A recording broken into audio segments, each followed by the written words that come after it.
عزتوں کو اچھالنے والوں، ایک دوسرے کی عزتوں سے کھلواڑ کرنے والوں، اللہ کی قسم قیامت کے دن اللہ کی عدالت میں ہمیں بھی رسوا کیا جائے گا، ہمیں بھی ذلیل کیا جائے گا، کیونکہ اللہ کے نبی نے فرمایا کہ اگر دنیا میں کسی مسلمان کے عیب پر تم نے پردہ ڈالا ہوگا، من ستر مسلمن سترہ اللہ یوم القیامہ، تو اللہ قیامت کے دن اس کے عیب پر پردہ ڈالے گا۔ جب ہم دنیا میں کسی کے عیب پر پردہ نہیں ڈالیں گے تو اللہ بھی قیامت کے دن ہمارے عیبوں پر پردہ نہیں ڈالے گا۔ اگر ہم دنیا میں کسی کو رسوا، کسی کو ذلیل کر رہے ہیں تو قیامت کے دن کے لیے ہم اور آپ بھی تیار رہیں کہ ہمیں بھی ساری انسانیت کے سامنے ہمیں رسوا کیا جائے گا، اور اس دن کی ذلت اس ذلت سے کہیں زیادہ خطرناک ہوگی۔ علماء کو بھی کہنا پڑتا معذرت کے ساتھ، ارے کس بات کی معذرت ہم مانگیں گے؟ اب یہ کہنا پڑے گا کہ جو لوگ شراب پیتے ہیں، نوجوانوں، شراب معذرت کے ساتھ برا مت مانیے گا۔ پھر اسلام کے احکام اور مسائل کا پھر حال کیا ہوگا؟ بے نمازیوں کو یہ کہا جائے گا کہ بے نمازی جہنم کے سب سے نچلے طبقے میں جائیں گے، معذرت کے ساتھ آئیے نماز، یہ کہا جائے گا۔ میرے بھائیوں، اس حد تک بھی ہمیں اور آپ کو یا علماء کو نہیں کرنا چاہیے کہ ہر بات پر معذرت کریں۔ کہا امیر المومنین کس سے کہہ رہے ہیں؟ کہا تم سے، انتا کہہ رہا ہوں۔ مجھ سے؟ کہاں تم سے۔ تو اس نے کیا سوال کیا؟ حل یحیض الرجل، امیر المومنین کیا مرد کو بھی مہینہ آتا ہے؟ آپ کو کیا ہو گیا ہے؟ کیا مرد کو بھی پیریڈ آتا ہے؟ تو حضرت عمر نے کہا کیا مرد بھی ٹخنے سے نیچے پائجامہ پہنتا ہے؟ یہ حکم تو نبی اکرم نے عورتوں کو دیا ہے کہ وہ اپنی شلوار ٹخنوں سے نیچے پہنے۔ عورتوں کا حکم تو اپنے اوپر نافذ کر رہا ہے، جب عورتوں والا کام تو کر رہا ہے تو ہو سکتا مہینہ بھی تجھے آتا ہو۔ الحمدللہ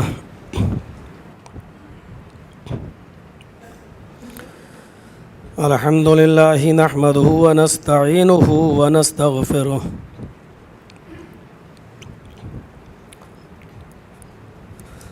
ونعوذ باللہ من شرور انفسنا ومن سیئات اعمالنا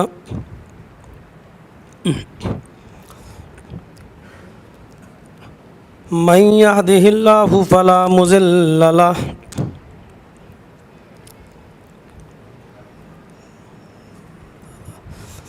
ومن يضلله فلا هادي له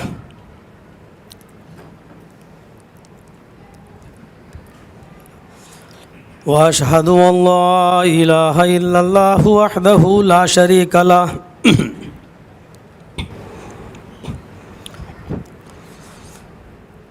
وأشهد أن محمدا عبده ورسوله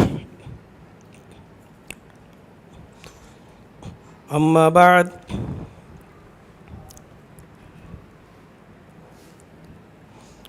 فإن خير الحديث كتاب الله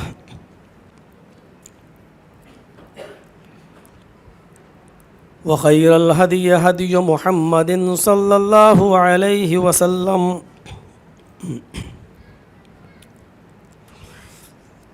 وشر الأمور محدثاتها وكل محدثة بدعة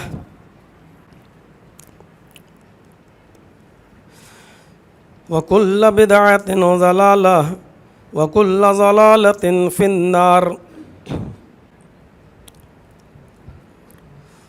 أعوذ بالله من الشيطان الرجيم بسم الله الرحمن الرحيم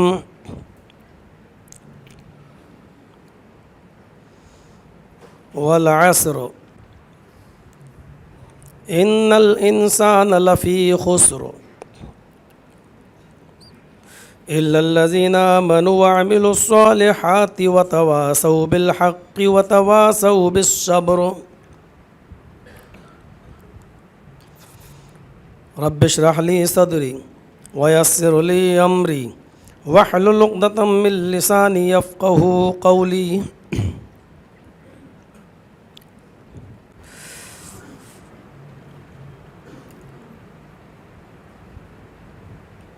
معزز صدر محترم،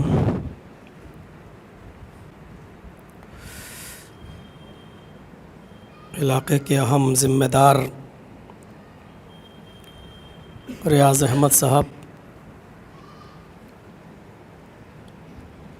حیدرآباد ایئرپورٹ سے، کرنور اور کرنول سے ہولکنڈا اور ہولکنڈا سے یہاں تک ہمارے ساتھ مسلسل سفر میں رہے ہمارے رفیق سفر حافظ عبدالغنی صاحب، فضیلت الشیخ مولانا محمد یعقوب عمری حفظہ اللہ، مسجد کے امام و خطیب اور مسجد کی کمیٹی کے ہم ذمہ داران، جمعیت و جماعت کے اہم ذمہ داران، آدونی اور اس کے اطراف و اکناف سے تشریف لائے ہوئے ہمارے معزز سامعین حضرات، پردے میں بیٹھی ہوئی اسلامی خواتین، ماں اور بہنوں، قوم و ملت کے لائق و عزیز نوجوانوں، عزیز بچوں، مستقبل کے ہونہار عزیز بچوں،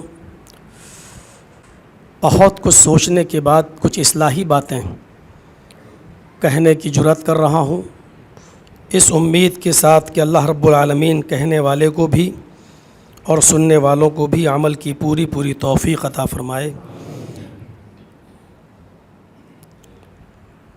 سورہ عصر جس کی میں نے تلاوت کی ہے آپ کے سامنے، یہ قرآن کی چھوٹی صورتوں میں شمار ہوتی ہے اور بہت ہی مختصر اور بہت چھوٹی صورت ہے۔ والعصر ان الانسان لفی خسر الا الذین آمنوا وعملوا الصالحات وتواصوا بالحق وتواصوا بالصبر۔ اس صورت کے بارے میں عبداللہ ابن عباس رضی اللہ تعالی عنہ، جو مشہور مفسر قرآن ہیں اور جن کے علم و تفقہ کی دعا خود نبی اکرم صلی اللہ علیہ وسلم نے کی تھی کہ اللہ قرآن تو نے نازل تو میرے اوپر کیا ہے لیکن قرآن کا علم عطا فرما عبداللہ ابن عباس کو، اور بہت بڑے مفسر وہ گزرے ہیں۔ اس صورت کے بارے میں انہوں نے فرمایا تھا کہ اگر اللہ تبارک و تعالیٰ نے پورا قرآن نازل نہ کیا ہوتا، صرف یہی ایک صورت اتار دی ہوتی، تو انسان کی پوری زندگی کے عمل کرنے کے لیے کافی ہوتی۔ یہاں سے اندازہ لگایا جا سکتا ہے اس صورت کا مقام کیا ہے، اس صورت کا مرتبہ کیا ہے، اس صورت کی اہمیت کیا ہے، اس صورت کی فضیلت کیا ہے۔ اگر پورے قرآن کا نزول نہ ہوا ہوتا تو یہی ایک صورت ہماری اور آپ کی زندگی میں آنے والے مسائل کے حل کے لیے یہی ایک صورت کافی ہوتی۔ تفصیلی طور پر پورے قرآن میں جو چیزیں بیان کی گئی ہیں، اجمالی طور پر ان ساری چیزوں کا ذکر اس صورت کے اندر کر دیا گیا ہے۔ پورے قرآن میں ایمان اور عمل صالح ہی سے بحث ہے، ایمان پر زور دیا گیا ہے، عمل صالح کرنے پر زور دیا گیا ہے، اور اگر ہم دیکھیں تو حق بات کہنے پر زور دیا گیا ہے۔ حق بات کہنے کو سب سے بڑا جہاد بھی بتلایا گیا ہے، اور حق بولنے پر جو مصیبتیں اور پریشانیاں آئیں گی ان پر صبر کرنے پر جو اجر و ثواب ہے وہ بتایا گیا ہے۔ جو پورے قرآن میں جو چیز ہے اسی کو اللہ تبارک و تعالیٰ نے سورت کے اندر پیش کر دیا ہے مختصر طور پر، لیکن پہلا جو جملہ استعمال ہوا ہے وہ قسم کے ساتھ، والعصر، زمانے کی قسم۔ پھر یہاں سے ایک بحث شروع ہو جائے گی، اللہ رب العالمین کو قسم کھانے کی کیا ضرورت ہے؟ قسم تو وہ لوگ کھاتے ہیں جن کی بات کا اعتبار بہت آسانی کے ساتھ نہ کیا جاتا ہو یا جن کے جھوٹا ہونے کا امکان ہو۔ وہ شخص اپنی بات کو باوزن بنانے کے لیے یا سامنے والے کی نظر میں اپنی اہمیت کو جتانے کے لیے وہ قسم کھاتا ہے. بھائی 1,00,000 روپیہ آپ ہمیں قرض دے دیجئے, میں آپ کو 1 مہینے میں لوٹا دوں گا, میری بیٹی کی شادی ہے. اب ہم دینے میں ڈر رہے ہیں, پتہ نہیں یہ دے گا یا نہیں دے گا. تو سامنے والا قسم کھا کے کہہ رہا کہ اللہ کی قسم میں آپ کو ضرور دے دوں گا. یہ بتانے کے لیے کہ آپ میری بات کا اعتبار نہیں کر رہے ہیں تو نہیں کریں, لیکن ہم نے جس ذات کی قسم کھائی ہے اس پر تو آپ بھروسہ رکھیں. نعوذ باللہ, کیا اللہ تبارک و تعالیٰ کی ذات بھی بے وزن ہے؟ اور جب نہیں ہے اس کی ذات بے وزن تو پھر اس نے قسم کیوں کھائی؟ اس کو کیا ضرورت پڑی قسم کھانے کی؟ کیا وہ بھی جھوٹا ہو سکتا ہے؟ نعوذ باللہ نہیں. اس پر اگر بحث شروع ہو تو کافی دیر اسی میں بھی لگ جائے گی. مختصراً یہ بتا دیتا ہوں کہ عرب کے اندر جب کوئی بات قسم کھا کر کہی جاتی تھی تو اہل عرب اس بات کو زیادہ معتبر مانا کرتے تھے. ان کے یہاں غیر اللہ کی قسمیں بھی عام تھیں. لات و منات کی قسم, عزا کی قسم, ان کے یہاں غیر اللہ کی قسمیں عام تھیں. اور وہ جب قسم کھا کر کوئی بات کہا کرتے تھے تو اس بات کا زیادہ اعتبار کیا جاتا تھا, اور جو شخص ان کے سامنے بغیر قسم کے کوئی بات کرتا تھا تو اس کی بات کا زیادہ اعتبار نہیں کیا جاتا تھا. تو اللہ تبارک و تعالیٰ نے انہی کے مزاج کے مطابق کہ تم جن چیزوں پر زیادہ اعتبار کرتے ہو اور قسموں پر قسم کھا کر کہی جانے والی چیز کو زیادہ باوزن مانتے ہو, تو میں بھی زمانے کی قسم کھا کر تمہیں یقین دلاتا ہوں. والعصر ان الانسان لفی خسر, اور وہ زمین کی ساری انسانیت خسارے میں ہے. ان الانسان, الانسان پر لگا ہوا الف لام جنسیت کا ہے, جس سے ظاہر ہوتا ہے کہ کوئی بچا ہوا نہیں ہے. ہر انسان نقصان میں ہے, چاہے وہ مرد ہو عورت ہو, جوان ہو بوڑھا ہو بچہ ہو, مسلم ہو غیر مسلم ہو, کوئی بھی ہو, سب کو پہلے لپیٹ لیا ہے. پوری انسانیت کو نقصان میں شامل کر دیا ہے, سب نقصان کے اندر ہے. ایک تو انا داخل ہے, اور انا کی خبر پر لام بھی داخل ہے, لفی خسر, جو اور مزید تاکید پیدا کر دیتا ہے کہ پوری انسانیت کے نقصان میں ہونے میں کوئی ڈاؤٹ نہیں ہے, کوئی شک نہیں ہے. ساری کی ساری انسانیت نقصان کے اندر ہے, کوئی بچا ہوا نہیں ہے. جو لوگ بچے ہوئے ہیں ان کو الگ کر دیا ہے, میں اسی پر آ رہا ہوں اور وہی مجھے بتانا ہے. لیکن پہلے یہ بتا دوں کہ ساری انسانیت کو نقصان میں جب بتایا تو اس کے لیے اللہ نے زمانے کی قسم کیوں کھائی؟ اللہ نے کبھی فجر کی قسم کھائی, کبھی والضحیٰ واللیل اذا سجا, کبھی ناشتے کے وقت اور چاشت کے وقت کی قسم کھائی. واللیل, کبھی رات کی تاریکی اور رات کے اندھیرے کی قسم کھائی. والشمس وضحاہا, کبھی سورج کی قسم کھائی. والقمر اذا طلاہا, تو کہیں چاند کی قسم کھائی. لیکن جب پوری انسانیت کو نقصان میں بتایا کہ ساری کی ساری انسانیت نقصان کے اندر ہے, تو ساری انسانیت کو نقصان میں بتانے کے لیے اللہ تبارک و تعالیٰ نے زمانے کی قسم کھائی.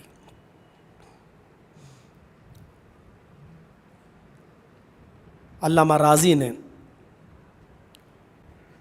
کہا کہ میں نے 25 سال قرآن کا مطالعہ کیا, تفسیروں کو کھنگالا, کتابیں الٹیں, دیکھیں, لیکن مجھے ریزن پتہ نہیں چل سکا کہ اللہ تعالیٰ نے یہاں زمانے کی قسم کیوں کھائی. لیکن ایک دن علامہ راضی رحمۃ اللہ علیہ فرماتے ہیں کہ مجھے خود ریزن پتہ چل گیا. میں نے اپنے کانفیڈینس, اپنے یقین, اپنے دل سے اس بات کو محسوس کیا کہ اللہ رب العالمین نے اس لیے زمانے کی قسم کھائی ہوگی. کہتے ہیں کہ میں صبح کے ٹائم پر فجر کی نماز پڑھنے کے بعد, قرآن کی تلاوت کرنے کے بعد جب سورج نکلا تو میں صبح سبزی خریدنے کے لیے گھر سے باہر نکلتا ہوں. میں نے ایک برف فروش کو دیکھا. ہمارے ہاں بھی جو برف بکتا ہے بڑی بڑی سلیوں میں, کبھی مارکیٹ میں نے ایک برف بیچنے والے کو دیکھا کہ وہ برف بیچ رہا ہے اور اس نے اس کی قیمت لگا رکھی ہے. موجودہ دور کے حساب سے ہم بتا رہے ہیں 2 روپے کلو. وہ چلا رہا ہے 2 روپے کلو, 2 روپے کلو, 2 روپے کلو. امام راضی رحمۃ اللہ علیہ فرماتے ہیں کہ سبزی خریدنے کے بعد جب میں گھر واپس آیا, ظہر کی نماز پڑھانے کے لیے جب میں مسجد میں گیا, ظہر کی نماز پڑھا کر جب میں واپس آ رہا تھا تو میں نے برف بیچنے والے کو دیکھا کہ اس نے برف کی قیمت کم کر دی. اس نے کہا 1 روپے کلو, 1 روپے کلو, 1 روپے کلو. مہنگا ہونے کی وجہ سے نہیں کسی نے خریدا ہوگا, تو برف پگھل کیوں جائے, گھل کیوں جائے, بیکار کیوں ہو جائے, پانی بن کر بہہ جائے گا. اس سے بہتر ہے کہ اس کی قیمت کم کر دی جائے تاکہ لوگ خرید لیں, کم ہی پیسہ مل جائے گا ہم کو, اور کیا. 1 روپے کلو, 1 روپے کلو. امام راضی فرماتے ہیں کہ پھر میں عصر کی نماز پڑھانے گیا. جب عصر کی نماز پڑھانے کے بعد میں گھر واپس آ رہا تھا تو میں نے دیکھا کہ برف بیچنے والے نے اس کی قیمت اور کم کر دی, 50 پیسے کلو, 50 پیسے کلو, 50 پیسے کلو. میں مغرب کی نماز پڑھا کر جب واپس آ رہا تھا تو میں نے دیکھا کہ برف بیچنے والے نے اس کی قیمت اور کم کر دی, 25 پیسے کلو, 25 پیسے کلو. عشاء کی نماز پڑھانے گیا اور عشاء کی نماز پڑھانے کے بعد جب میں گھر کی طرف واپس آ رہا تھا تو میں نے برف بیچنے والے کو دیکھا کہ وہ آواز لگا رہا تھا, لوگو فری میں لے جاؤ میرا برف, فری میں لے جاؤ یہ برف, جاؤ تم اپنی بیوی اور بچوں کو ٹھنڈا پانی پلاؤ, کم سے کم ہمارے برف کے ذریعے ٹھنڈا پانی پی کر کم سے کم ان کے منہ سے دعائیہ 2 کلمات ہی نکل جائیں ہمارے بارے میں. میں نے اس کی قیمت ختم کر دی ہے, آؤ اور فری میں لے جاؤ. علامہ راضی کہتے ہیں کہ میں گھر آیا, میں نے کھانا کھایا. عشاء کی نماز کے بعد جب میں بستر پر سونے کے لیے چلا تو میرا معمول تھا کہ قرآن کی چند آیتوں کی میں روزانہ تلاوت کرتا, اس کے بعد بستر پہ سونے جاتا. معمول کے مطابق آج عشاء کے بعد جب سونے کے لیے میں بستر پہ گیا تو میں نے قرآن کی چند آیتوں کی تلاوت کی. تلاوت کرتے کرتے آج میں پھر اسی سورت کے اوپر سے گزر گیا. والعصر ان الانسان لفی خسر الا الذین آمنوا وعملوا الصالحات وتواصوا بالحق وتواصوا بالصبر. علامہ راضی کہتے ہیں کہ آج مجھے سمجھ میں آ گیا کہ اللہ تعالیٰ نے زمانے کی قسم کیوں کھائی. وہ کہتے ہیں کہ جس طرح برف پگھلتا جاتا ہے, گھلتا جاتا ہے, دھیرے دھیرے اس کی قیمت بھی کم ہوتی چلی جاتی ہے, اس کی قیمت گھٹتی جاتی ہے, اور برف گھلنے اور پگھلنے سے دھیرے دھیرے کم ہوتا جاتا ہے.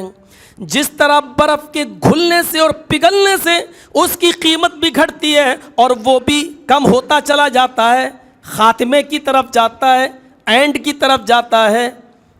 اللہ رب العالمین نے فرمایا زمانے کی قسم ساری دنیا کی انسانیت نقصان میں ہے. جس طریقے سے برف پگھلنے سے گھٹتا اور اس کی قیمت گھٹتی ہے, برف کی طرح انسان کی زندگی بھی دھیرے دھیرے پگھلتی جا رہی ہے اور کم ہوتی جا رہی ہے. وہ بھی دھیرے دھیرے اپنی عمر کا حصہ کم کرتا چلا جا رہا ہے. جیسے برف پگھلتا ہے اس کی انسان کی زندگی بھی پگھلتی جا رہی ہے, کم ہوتی جا رہی ہے. میں نے یہاں سے اندازہ لگایا کہ اللہ نے زمانے کی قسم کیوں کھائی. برف کھلتا جاتا ہے, اس کی قیمت گھٹتی جاتی ہے. انسان کی زندگی ایک دن، 2 دن، 1 ہفتہ، 2 ہفتہ، 1 مہینہ، 2 مہینہ، 1 سال، 2 سال دھیرے دھیرے کم ہوتی چلی جا رہی. نظر ڈالیے، 18 سال مان لو، 20 سال مان لو، 22 سال مان لو.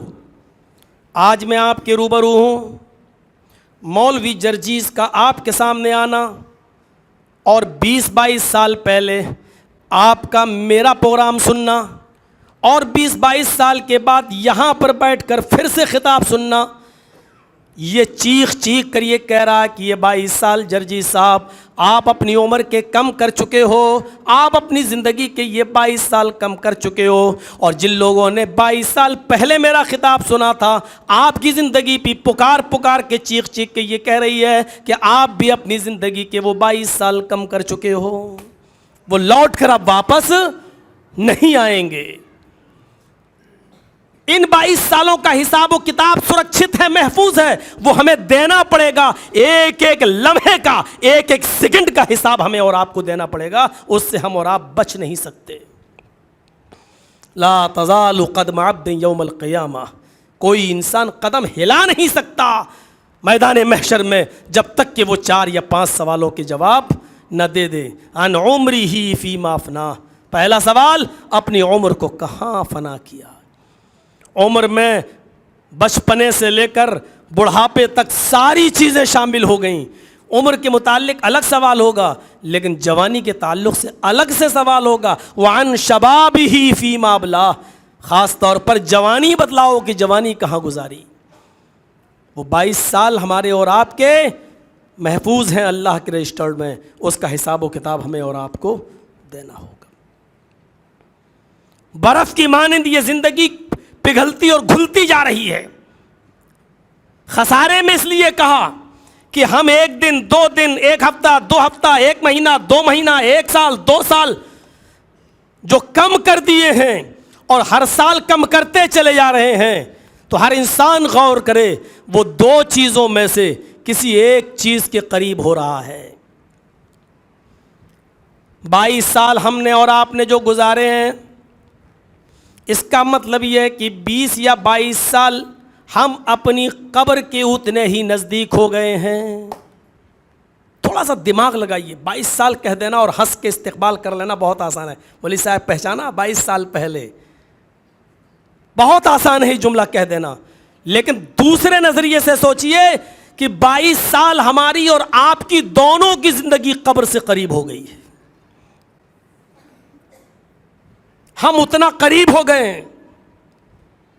تھوڑا سا اور دماغ پر زور دیجئے تو ہم اور آپ 2 ہی جگہوں میں سے کسی ایک جگہ جائیں گے، یا تو جنت میں یا جہنم میں.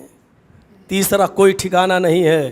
تو یوں کہہ لیجئے کہ یہ 22 سال ہمارے اور آپ کے یا تو جنت کے قریب ہو گئے ہیں یا ہم جہنم کے قریب ہو گئے ہیں. اللہ نہ کرے اگر ہم جہنم کے قریب ہو گئے ہیں تو سوچنا چاہیے اس سے بڑا خسارہ انسان کا کیا ہو سکتا ہے. اس سے بڑا خسارہ ہمارا اور آپ کا کیا ہوگا.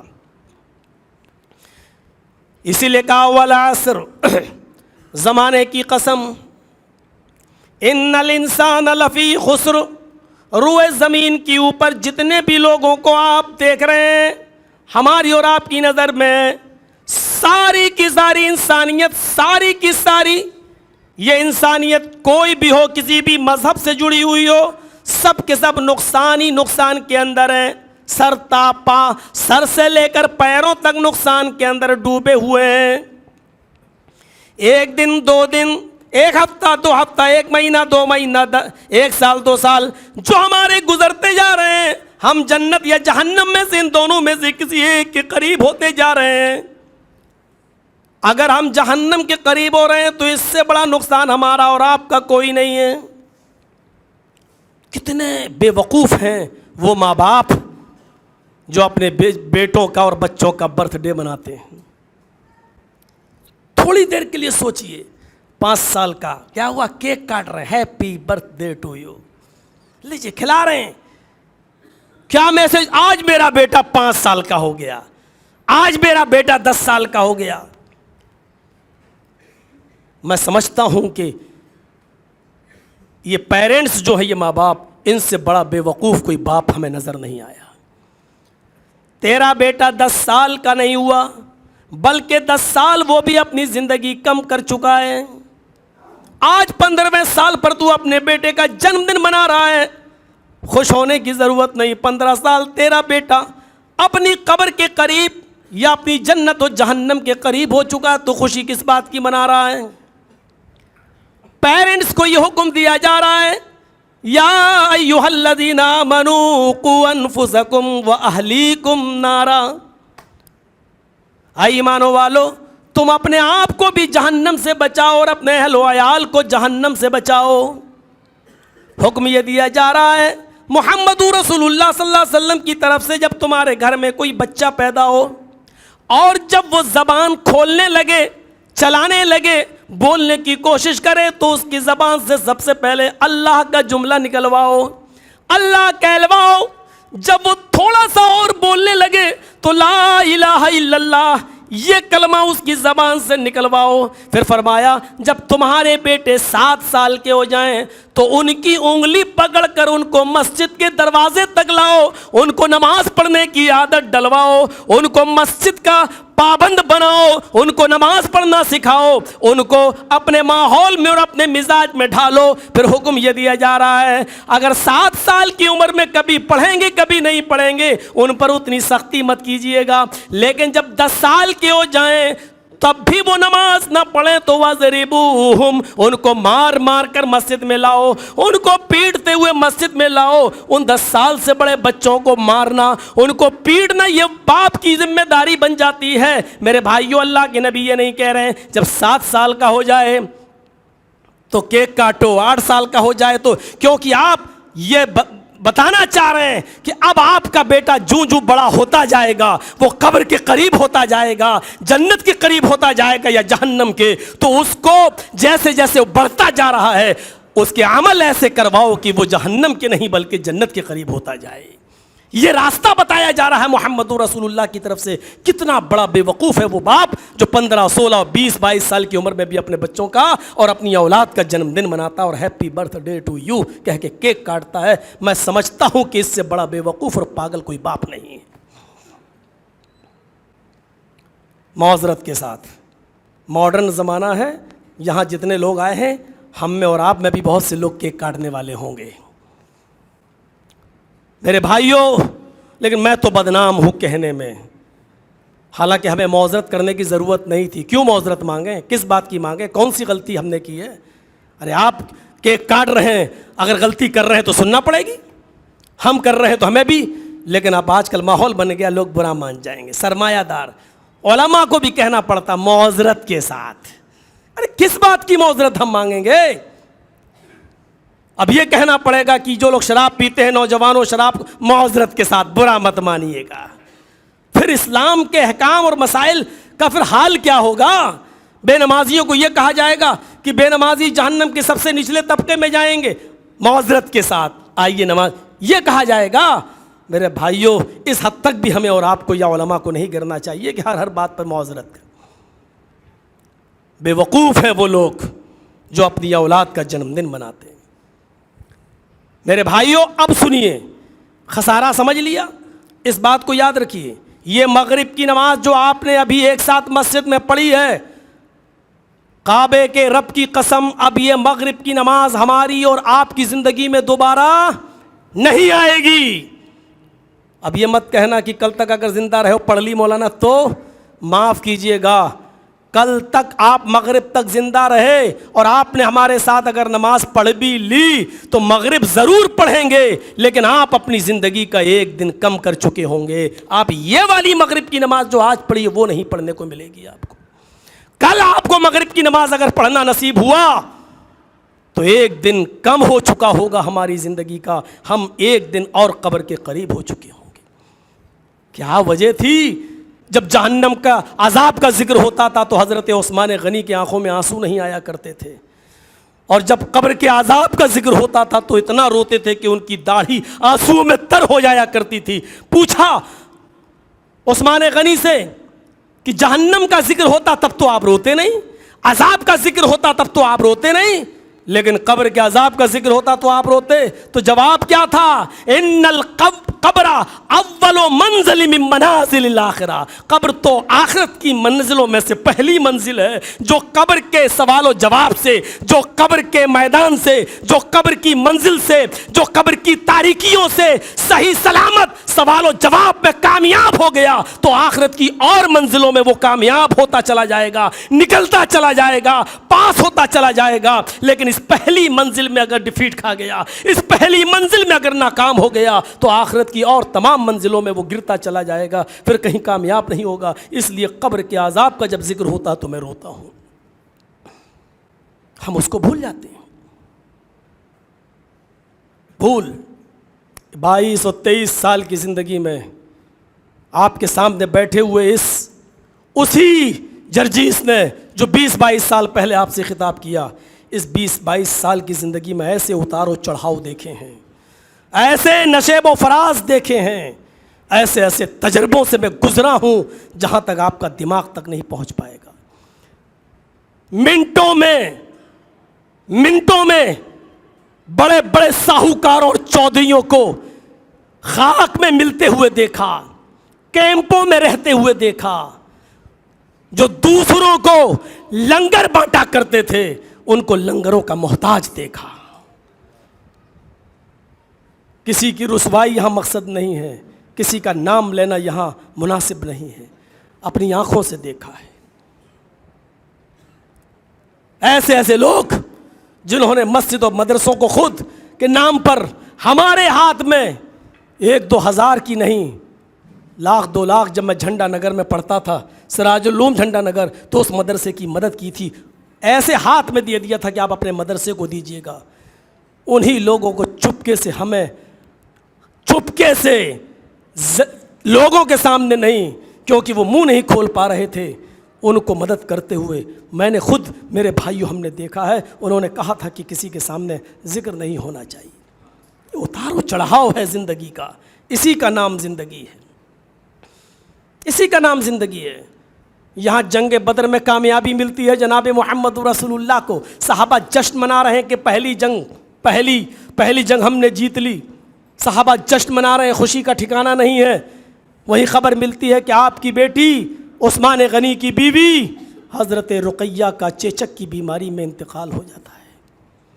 پوچھئے اس نبی کے کلیجے سے، پوچھئے اس نبی کے دل سے، جس دن جنگ بدر میں کامیابی کی خوشی ملی ہو اور خوشی ابھی صحابہ کرام منا رہے ہوں، اور اسی دن یہ خبر ملتی ہے کہ آپ کی بیٹی اس دار فانی سے کوچ کر گئی۔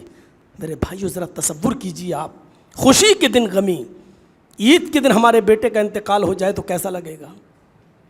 سوچئے۔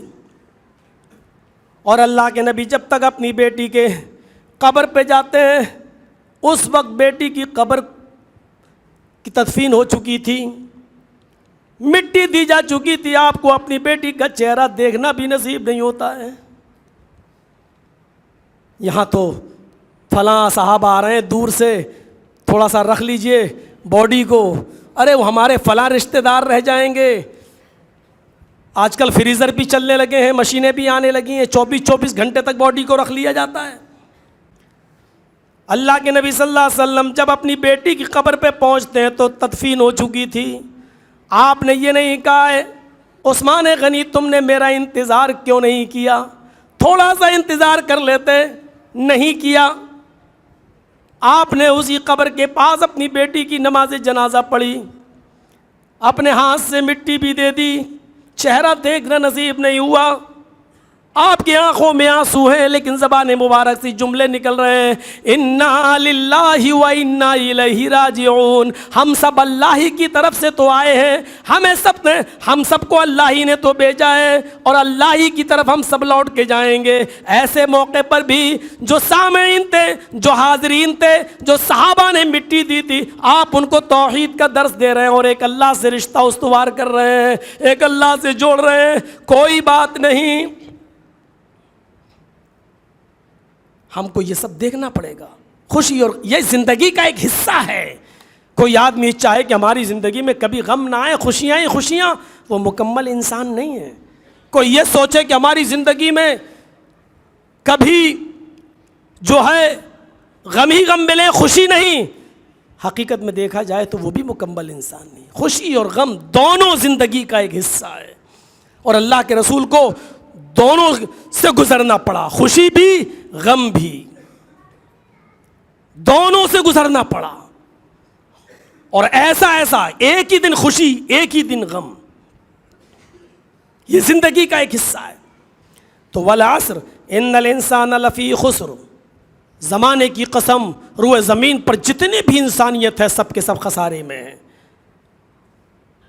ایک میسج ہو گیا۔ اب جو لوگ خسارے میں نہیں ہیں ان کو اللہ تعالیٰ نے الگ کر دیا ہے، وہی ہمیں آپ کے سامنے تھوڑا سا، جتنی دیر میں یہاں ہوں اسی چیز پر ہمیں آپ کو وضاحت کے ساتھ بتانا ہے۔ جو لوگ نقصان میں نہیں ہیں ان کو الگ کر دیا۔ وہ کون لوگ ہیں؟ الا الذین آمنوا، پہلی چیز جو ایمان لائے، جو مومن ہیں، وعملوا الصالحات، اور جنہوں نے صالح اور نیک عمل کیے، وتواصوا بالحق، اور حق بات کی وصیت، حق بات کی تلقین کرتے رہے، وتواصوا بالصبر، اور صبر کی تلقین کرتے رہے، صبر کی وصیت۔ حق اور صبر کو دونوں کو ایک ساتھ جوڑا ہے، ایسا ہو ہی نہیں سکتا حق بات آپ کہیں اور پریشانیاں نہ آئیں آپ کے اوپر۔ اگر آپ چاہتے ہیں کہ میرے اوپر حق بات کہنے کے بعد پریشانی نہیں آئے گی تو آپ غلط سوچتے ہو، لیکن آپ یہ چاہتے ہیں کہ پریشانیوں کا ہم مقابلہ نہ کریں تو حق بات کہنا چھوڑ دیجیے۔ مسجد کے ممبروں پر کھڑے ہو کر حضرت بلال کا واقعہ بہت بیان کیا جاتا ہوگا، حضرت سمیہ کی شرمگاہ میں نیزہ ڈالا گیا، یہ سب کچھ سنا ہوگا آپ نے، لیکن ایسا کیوں ہوا ان کے ساتھ؟ ان کا جرم کیا تھا؟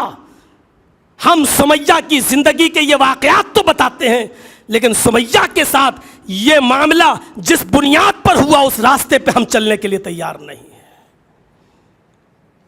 سرمایہ دار لوگ، چودھری لوگ ڈرا کے رکھیں گے ہمیں اور آپ کو، صاحب یہ تو آئے اور چلے جائیں گے بول بال کے، ٹھنڈا گرم ہم کو بھگتنا پڑے گا، ہم کو دیکھنا پڑے گا۔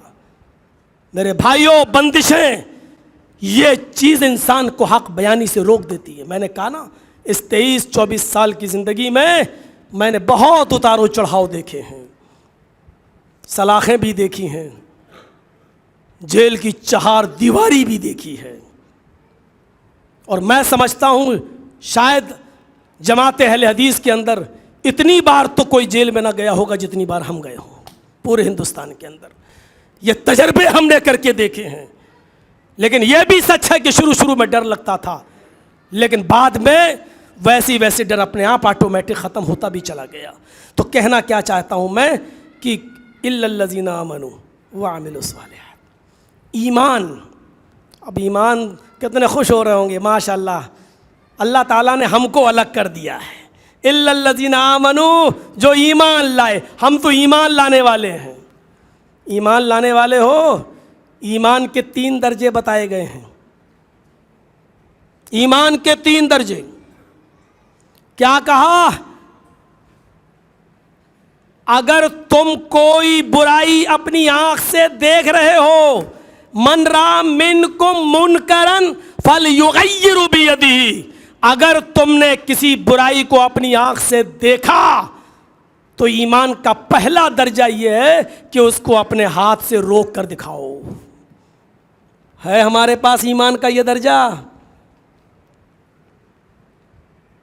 نہیں ہے۔ اتنی ہمت کہاں ہے کہ ہم آپ کو اپنے ہاتھ سے روکیں گے؟ دوسرے درجے پہ بھی آ گئے۔ ہو سکتا ہے اپنے ہاتھ سے آپ کو روکنے میں برا لگے، شراب کا ٹھیکہ کھلا ہے، لکھا ہوا ہے سرکاری ٹھیکہ، اور وہاں جا کے کچھ مسلمان شراب پی رہے ہیں اور ہم چلے جائیں، نہیں ہم نہیں پینے دیں گے، ہٹو، انہی کے جوتوں سے پٹیں گے. تو کون؟ تیرے باپ کے پیسے سے ہم پی رہے ہیں؟ میرا پیسہ ہم خرچ کر رہے ہیں, تیرے باپ کا کیا جا رہا ہے؟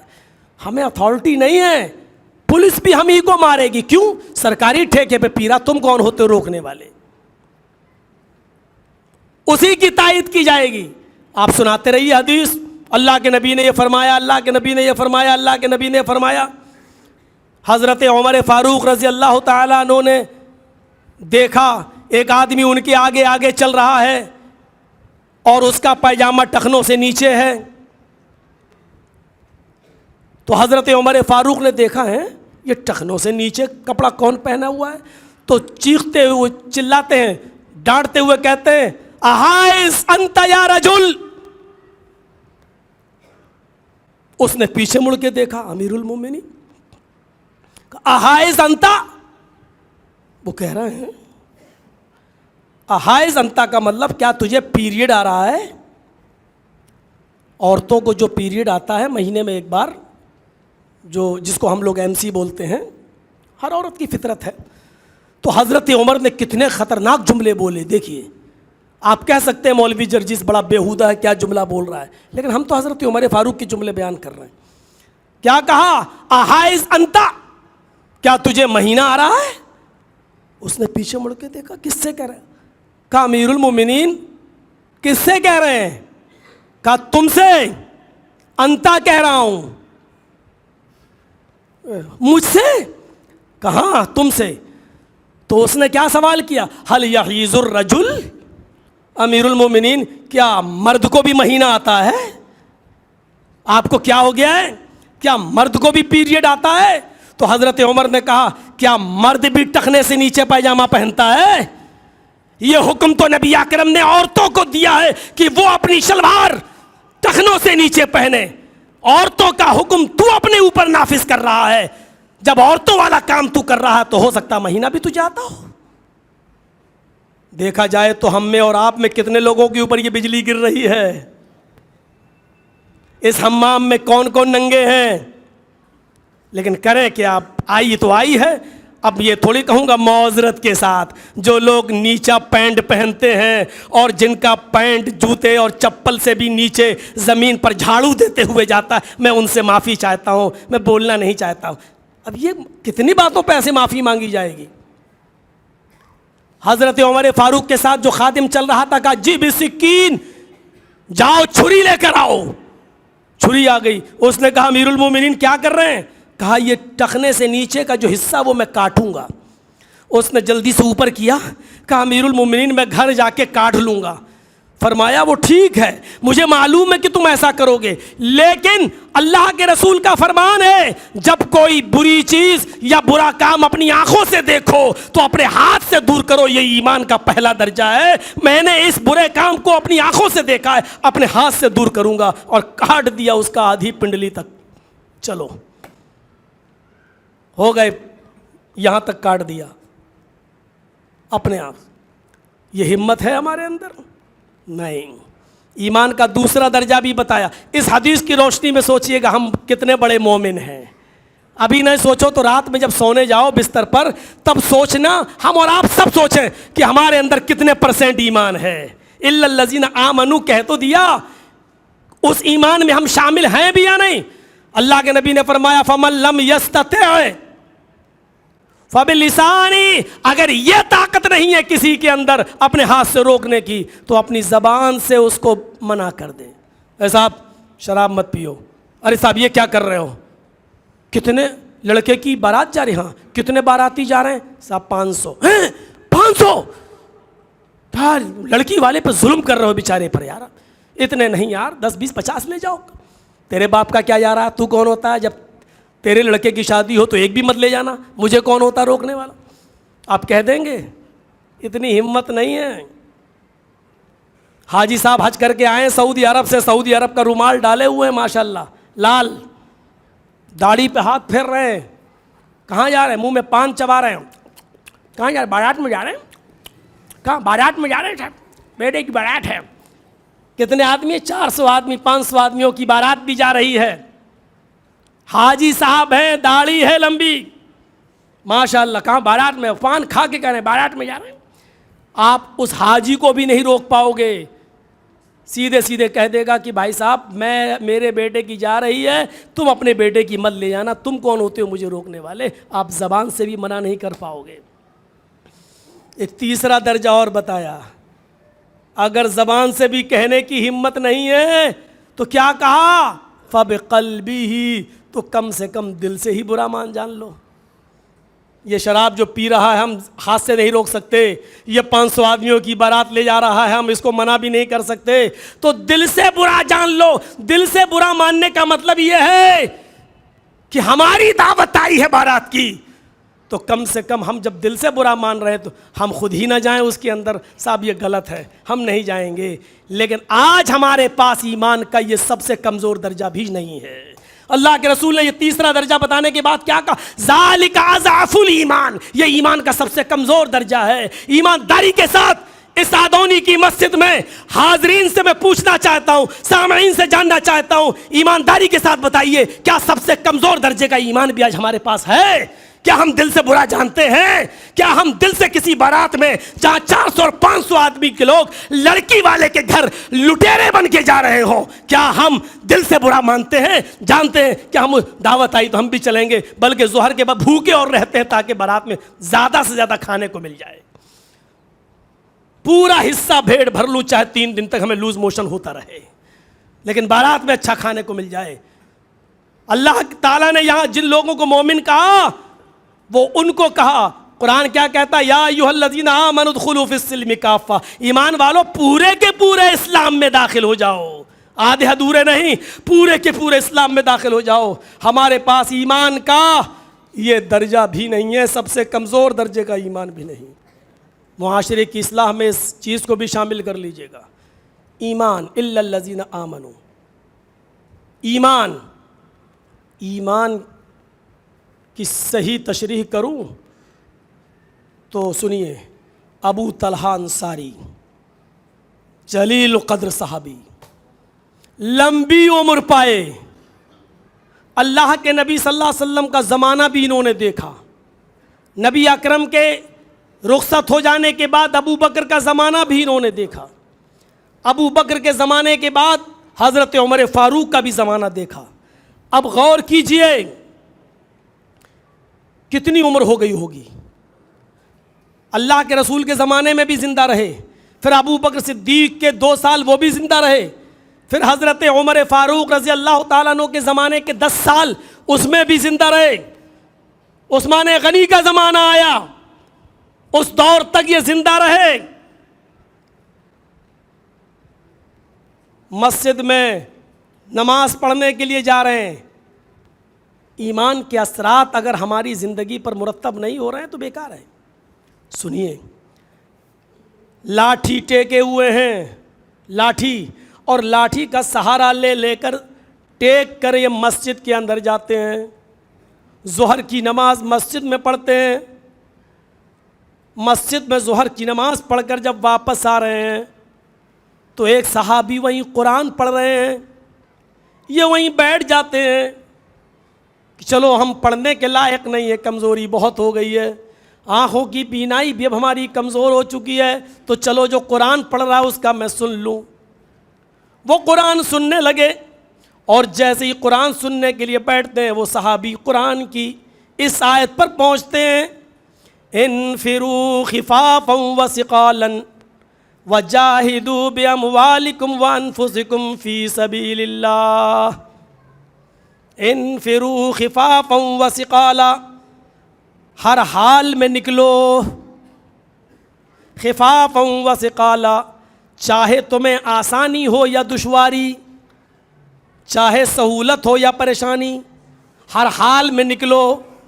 کہاں نکلو؟ وَجَاهِدُوا بِأَمْوَالِكُمْ وَأَنفُسِكُمْ فِي سَبِيلِ اللَّهِ، اپنے مال سے اور اپنی جانوں سے اللہ کی راہ میں جہاد کرنے کے لیے نکلو۔ قرآن کی آیت سنتے ہیں وہ لاٹھی پکڑتے ہیں اور اڑتے ہیں اور کہتے ہیں کوئی صاحب مجھے مسجد کے باہر نکال دیں۔ لوگوں نے کہا بھی تو وہ قرآن پڑھ ہی رہے ہیں، سن لیجئے۔ انہوں نے کہا کہ نہیں، پہلے جتنا سن لیا اس کے اوپر عمل کر لوں۔ ایمان کے اثرات دیکھیے.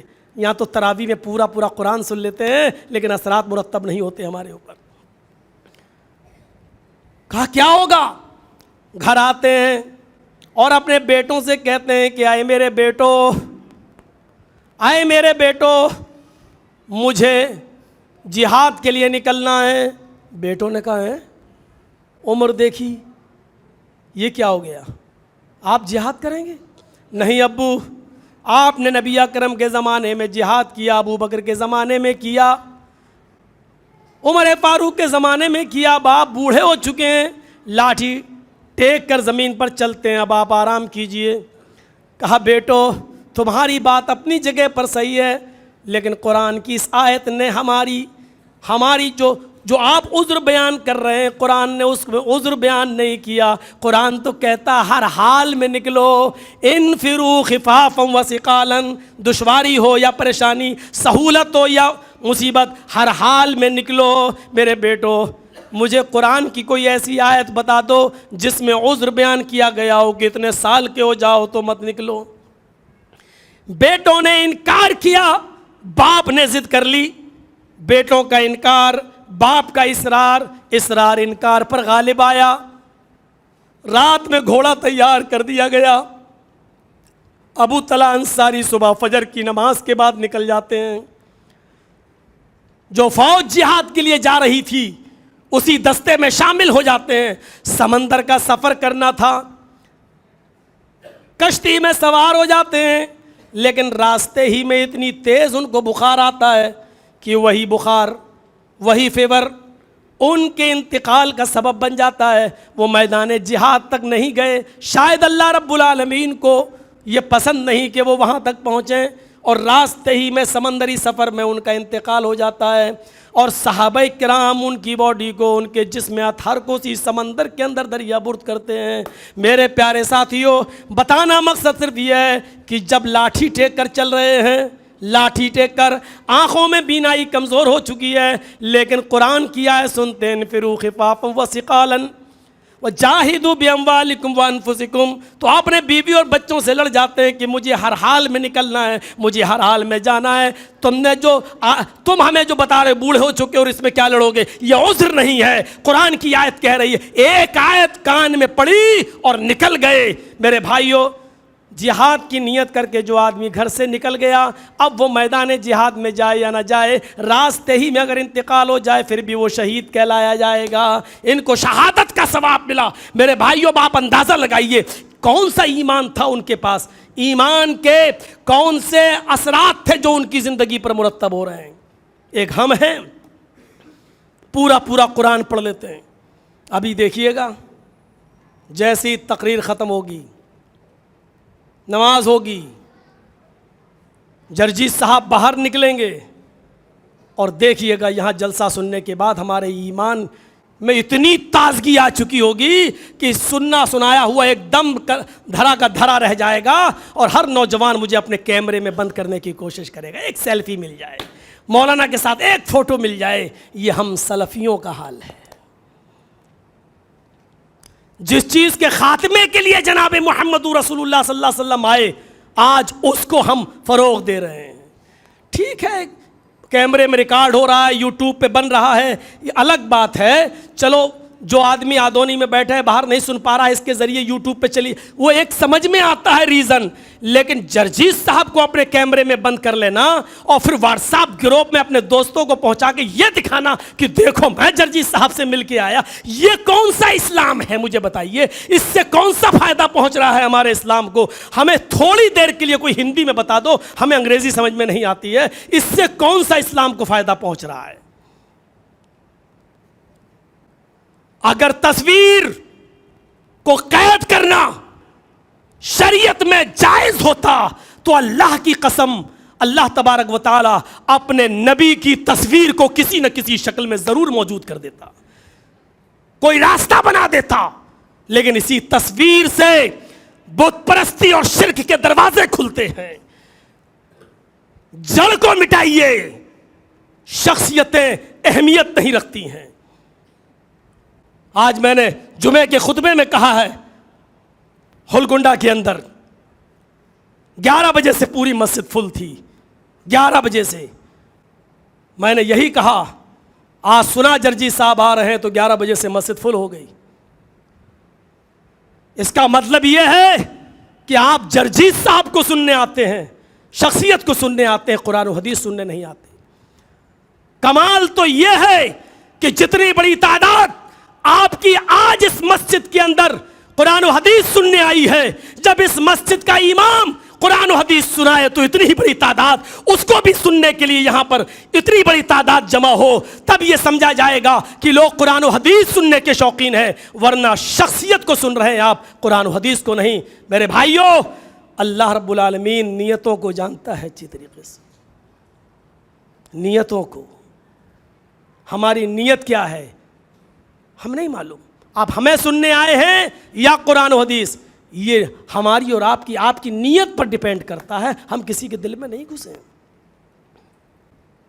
جو چیز ہم بتا رہے ہیں وہی چیز یہ بتائیں گے، انداز سب کا الگ الگ ہو سکتا ہے، لیکن میرے بھائیوں ذرا غور کیجئے، یہ ایمان کے اثرات تھے جو ان کی زندگی پر مرتب ہوئے۔ ہماری زندگی پر کون سے ایمان کے اثرات مرتب ہیں؟ نام پوچھو، محمد اسلم، محمد اکرم، محمد اظہر، نام کی ایک لسٹ پہ ایک دم تیار کر دیں گے، لگے گا ان سے بڑا کوئی پکا مسلمان ہے ہی نہیں۔ کام دیکھو، عشاء کے بعد دیکھ لیجئے گا بھیڑ، اور فجر میں دیکھ لیجئے گا ہماری مسجد کا حال کیسا لگ رہا۔ ٹوپی لگائے ہوئے ہیں، ماشاءاللہ داڑھی ہے، سب کچھ ہے، بیٹھے ہیں، کتنا اچھا لگ رہا، کتنے مسلمان۔ اور اندر سے عمل کے میدان میں جھانک کر دیکھا جائے، کرتا اٹھا کر تو نیچے انڈر ویئر بھی نہیں ہے، عمل کے میدان میں ہم بالکل ننگے اور بالکل کورے۔ یہ ہماری زندگی ہو چکی ہے، سوڈا واٹر کی ایک بوتل ہو چکے ہیں، جوش میں تو اتنے ہیں پوچھو مت، لیکن تھوڑا سا ہلائیے بوتل کو تو جانتے ہو کیا ہوتا ہے، تھوڑی دیر کے بعد دیکھو تو آدھی بھی نہیں رہ جاتی، پوری خالی ہو جاتی ہے۔ وہی حال آج ہمارا ہو گیا، جوش میں اتنا، لیکن جب پیچھے مڑ کے دیکھو گے تو آدھے سے زیادہ غائب۔ ابو الدحداء کی زندگی پر غور کرو، ارے ہم لوگ کیا صدقے اور زکوٰۃ اور خیرات دیں گے؟ جاہدوا باموالکم وانفسکم، اپنے مالوں اور اپنی جانوں سے اللہ کی راہ میں جہاد کرو۔ مالوں سے جہاد کیا ہوتا ہے؟ اللہ کی راہ میں خرچ کرنا۔ اللہ کے نبی صحابہ کے مجمع میں بیٹھے ہوئے ہیں، اور سنیے، اللہ کے نبی صحابہ کے مجمع میں بیٹھے ہوئے ہیں، اور آپ قرآن کی آیت پڑھ کے فرماتے ہیں، من ذا الذی یقرض اللہ قرضا حسنا، کون ہے جو اللہ کو قرض حسنا دے؟ من ذا الذی یقرض اللہ قرضا حسنا، کون ہے جو اللہ کو قرض حسنا دے؟ صحابہ نے پوچھا، اللہ کے نبی کیا اللہ بھی قرض حسنا لیتا ہے؟ اللہ کے نبی نے کہا ہاں۔ صحابہ نے کہا اللہ کے نبی بدلے میں اللہ کیا دے گا؟ فرمایا تم اللہ کو قرض حسنا دو، اللہ بدلے میں جنت دے گا۔ ابو الدحداء انصاری بیٹھے ہوئے کہتے ہیں کہ اللہ کے نبی صلی اللہ علیہ وسلم کیا آپ اس بات کی ضمانت لیتے ہیں، گارنٹی دیتے ہیں کہ میں اللہ کو قرض حسنا دوں تو اللہ بدلے میں ہمیں جنت دے گا؟ فرمایا ہاں۔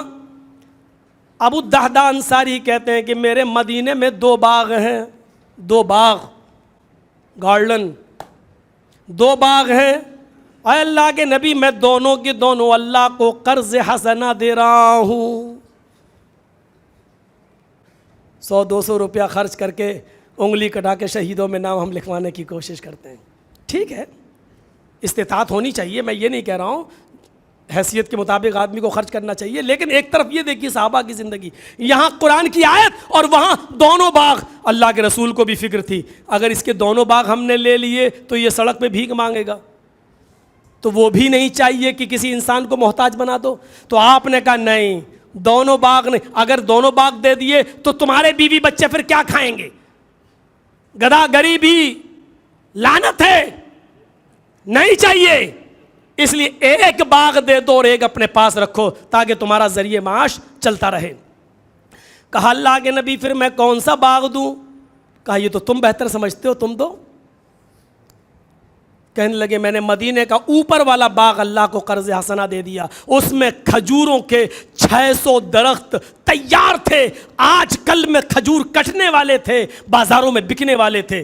سوچئے بہار بنگال والوں کی طرح بہار بنگال لیچی اور آم کے پیڑ لگے ہوئے ہوں اور 100 200 درخت، اور آج کل میں پھل کٹنے والے اور مارکیٹ میں بکنے والے ہوں، تو ان کی خوشی کا کتنا ٹھکانہ ہوتا ہے کہ اب ہمارے اچھے دن آ جائیں گے۔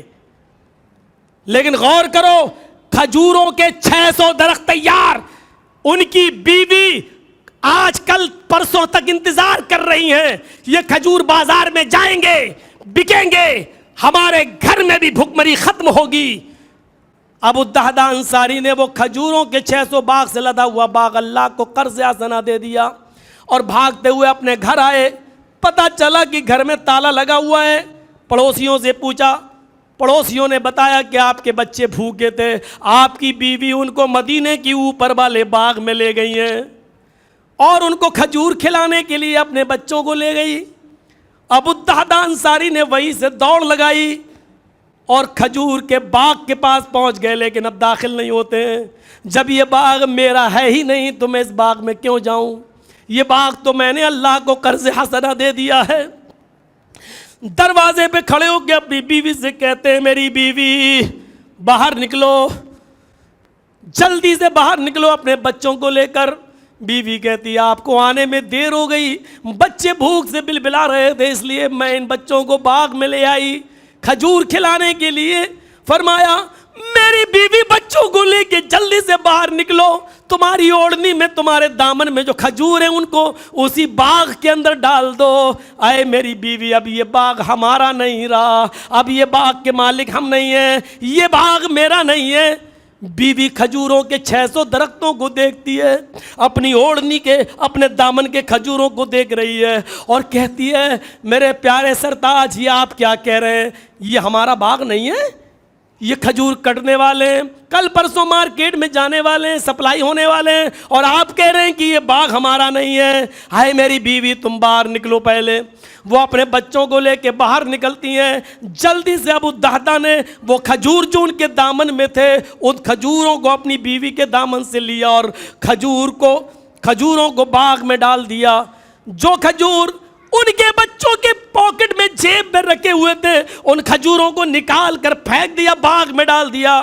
جو کھجور ان کی زبان میں تھے، جو بچے چبا رہے تھے، ابو الدہداء انصاری نے بچوں کا منہ کھلوایا اور چبائی ہوئی وہ کھجور بھی اب بچوں کی زبان سے نکال کر اس کو بھی باغ میں ڈال دیا اور کہا، الہ العالمین، مجھے تھوڑی سی دیر ہو گئی اس باغ تک پہنچنے میں، اے اللہ، جو کھجور میری بیوی اور میرے بچے کھا چکے، میں ان کا اختیار نہیں رکھتا، میں اس کا مالک نہیں، لیکن جن کھجوروں پر میری قدرت تھی، میری ملکیت تھی، اور جن پر میں قابو پا سکا، یہاں تک کہ بچے کے منہ سے بھی نکال کر وہ کھجور میں نے تیرے باغ میں ڈال دیا، کیونکہ یہ باغ تیرا ہے، میرا نہیں ہے۔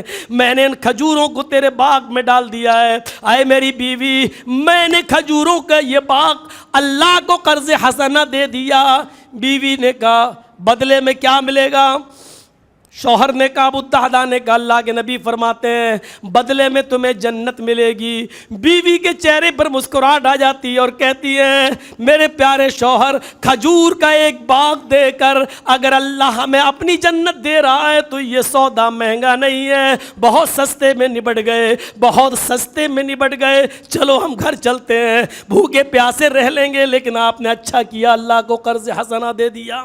قرآن کی ایک آیت سنتے ہیں، منزل الذی یقرض اللہ قرضا حسنا، ایک آیت سنی، عملی جامہ پہنا دیا۔ یہ تھا ایمان جس کے اثرات ان کی زندگی پر مرتب ہوتے ہیں۔ یہاں پورا قرآن ہم حافظ قرآن اور قاری قرآن کے پیچھے پڑھ لیتے ہیں، لیکن جیسے آئے تھے ویسے ہی ہم مسجد سے نکل جاتے ہیں، کوئی جوں تک نہیں رنگتا ہمارے سروں پر۔ ایمان کے اثرات ہماری زندگی پر مرتب نہیں ہوتے۔ کہاں ہے ایمان ہماری زندگی پر؟ کہا، الا الذین آمنوا وعملوا الصالحات، ایمان کے ساتھ ساتھ عمل صالح بھی جوڑ دیا ہے، اور دونوں لازم و ملزوم ہیں۔ اگر ہمارے پاس ایمان ہے، عمل صالح نہیں تو بیکار ہے ہماری زندگی۔ صرف عمل صالح ہے اور ایمان نہیں تو بھی بیکار ہے۔ دیکھ لیجئے، آپ کیا اچھے کام کریں گے. میرے پھوپھا زاد بھائی کو جب کینسر ہوا اور 11 سال میں اس کو لے کے دوڑا ٹاٹا ہاسپٹل, میں نے اپنے پروگراموں کو کینسل کیا, بالآخر ابھی 2 مہینہ 3 مہینہ پہلے اس کا انتقال ہو گیا. میں نے دیکھا ٹاٹا ہاسپٹل بامبے کے باہر کتنے غیر مسلم آتے ہیں بیچارے, کوئی پھل لے کے آ رہا ہے, کوئی پیسے غریبوں کی مدد کرنے کے لیے جن کے پاس نہیں ہے پیسے لے کے آ رہا ہے کہ یہ لیجئے, کوئی 50,000 کا چیک دے رہا, کوئی 25,000 کا, کوئی پھل کوئی کھانا لائن سے بانٹ رہا ہے, دے رہا ہے غریبوں کی مدد. غیر مسلموں کی تعداد, مدد کرنے والی غیر مسلموں کی تعداد بہت زیادہ. دیکھا جائے بظاہر تو کتنا اچھا کام ہے, کتنا اچھا کام ہے غریبوں کی مدد کرنا, کتنا اچھا کام ہے غریبوں کے لیے سہارا بننا, لیکن کیا ان کو ثواب ملے گا؟ آپ سوچئے. ایک طرف یہ دیکھیے کہ وہ کام کتنا اچھا کر رہے ہیں, مانوتا اور انسانیت سے بھرا ہوا, لیکن دوسری طرف دیکھیے کہ اس کام کا رزلٹ کیا ہے, اس کام کا فائدہ کیا ہے. ان کو اچھا کام وہ کر رہے ہیں, لیکن کس کام کا؟ کیونکہ ثواب نہیں ہے, کیونکہ ان کے پاس ایمان نہیں ہے. کبھی کبھی اب تو فلائٹ کے سفر ہونے لگے, جب ٹرینوں کے سفر ہوتے تھے میرے بھائیوں, کسی اسٹیشن پر ہماری گاڑی رکتی تھی, کتنے غیر مسلم لوگ ہیں جو ٹھنڈا پانی لے کر ہمارے کوچ تک آتے تھے اور پانی کی بوتلیں بھرتے تھے فری میں, لیجئے سفر کر کے آ رہے اسٹیشن پہ گاڑی رکی مئی اور جون کی گرمی میں, آج بھی اسٹیشنوں پہ دیکھ لو پانی بھر دیا جاتا ہے, فری میں پانی دیا جا رہا ہے. دیکھا جائے تو کتنا اچھا کام ہے, لیکن کس کام کا؟ کیونکہ ایمان سے خالی ہے. وہ اچھا کام کر رہے ہیں لیکن ایمان نہیں ہے. ہمارے پاس تھوڑا بہت ایمان ہے لیکن عمل صالح نہیں ہے. ایمان بھی ضروری ہے اور عمل صالح بھی ضروری ہے. ایسے سمجھو جیسے موبائل اور اس کا سم. آپ کے پاس موبائل ہے لیکن سم نہیں ہے تو بیکار, سم ہے لیکن موبائل نہیں ہے بیکار. موبائل آپ کا 1 لاکھ کا ہی کیوں نہ ہو, ایپل کا موبائل ہو بہت قیمتی, لیکن اس میں سم نہیں پڑی ہے, 10-20 روپے بیلنس بھی نہیں ہے, تو آپ کا 1 لاکھ روپے کا موبائل بالکل بیکار. آپ کے پاس سم ہے, 1 لاکھ روپیہ بیلنس بھرا پڑا ہے, لیکن آپ کے پاس سم ہی ہے موبائل نہیں ہے, تو سم کو لگا کے تھوڑی ہیلو ہیلو کر لو گے. سم ہے تو موبائل ضروری, موبائل ہے تو سم ضروری. جب دونوں ہوں گے تو فائدہ ہوگا, تو بات چیت ہوگی. ایمان ہے تو عمل صالح بھی ضروری, عمل صالح ہے تو ایمان بھی ضروری. ایمان ہے عمل صالح نہیں تو ہماری زندگی بیکار, عمل صالح ہے لیکن ایمان نہیں تو ہماری زندگی بیکار. ایمان کے ساتھ ساتھ عمل صالح. حضرت عبداللہ ابن عمر بیمار ہوتے ہیں, ان کے بچنے کی کوئی امید نہیں رہ جاتی ہے. حکیموں نے اور طبیبوں نے جب علاج کیا تو ان کو خطرے سے باہر نکال دیا. ایک دن آیا, 2-4 مہینے بستر پر رہنے کے بعد حکیموں نے طبیبوں نے کہہ دیا کہ اب یہ خطرے سے باہر ہیں, اور ان کی بیوی سے کہا کہ اب تم جو چاہو وہ کھلا دو, اب کھلا سکتی ہو, کوئی پرہیز نہیں ہے. فوراً پوچھتی ہیں کیا کھاؤ گے؟ اب دیکھیے عمل صالح دکھاتا ہوں کیا ہے. کیا کھاؤ گے؟ کہا بیوی بہت دنوں سے مچھلی کھانے کا دل کر رہا تھا, ان حکیموں نے مچھلی کھانے نہیں دی, اگر مارکیٹ میں کہیں مچھلی مل جائے تو لے کے آ جاؤ.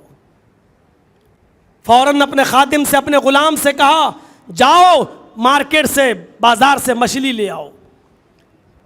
خادم بازار گیا لیکن مچھلی نہیں ملی, لوٹ کے آیا. بیوی نے ڈانٹا, واہ اتنے بڑے مارکیٹ میں تمہیں مچھلی نہیں ملی.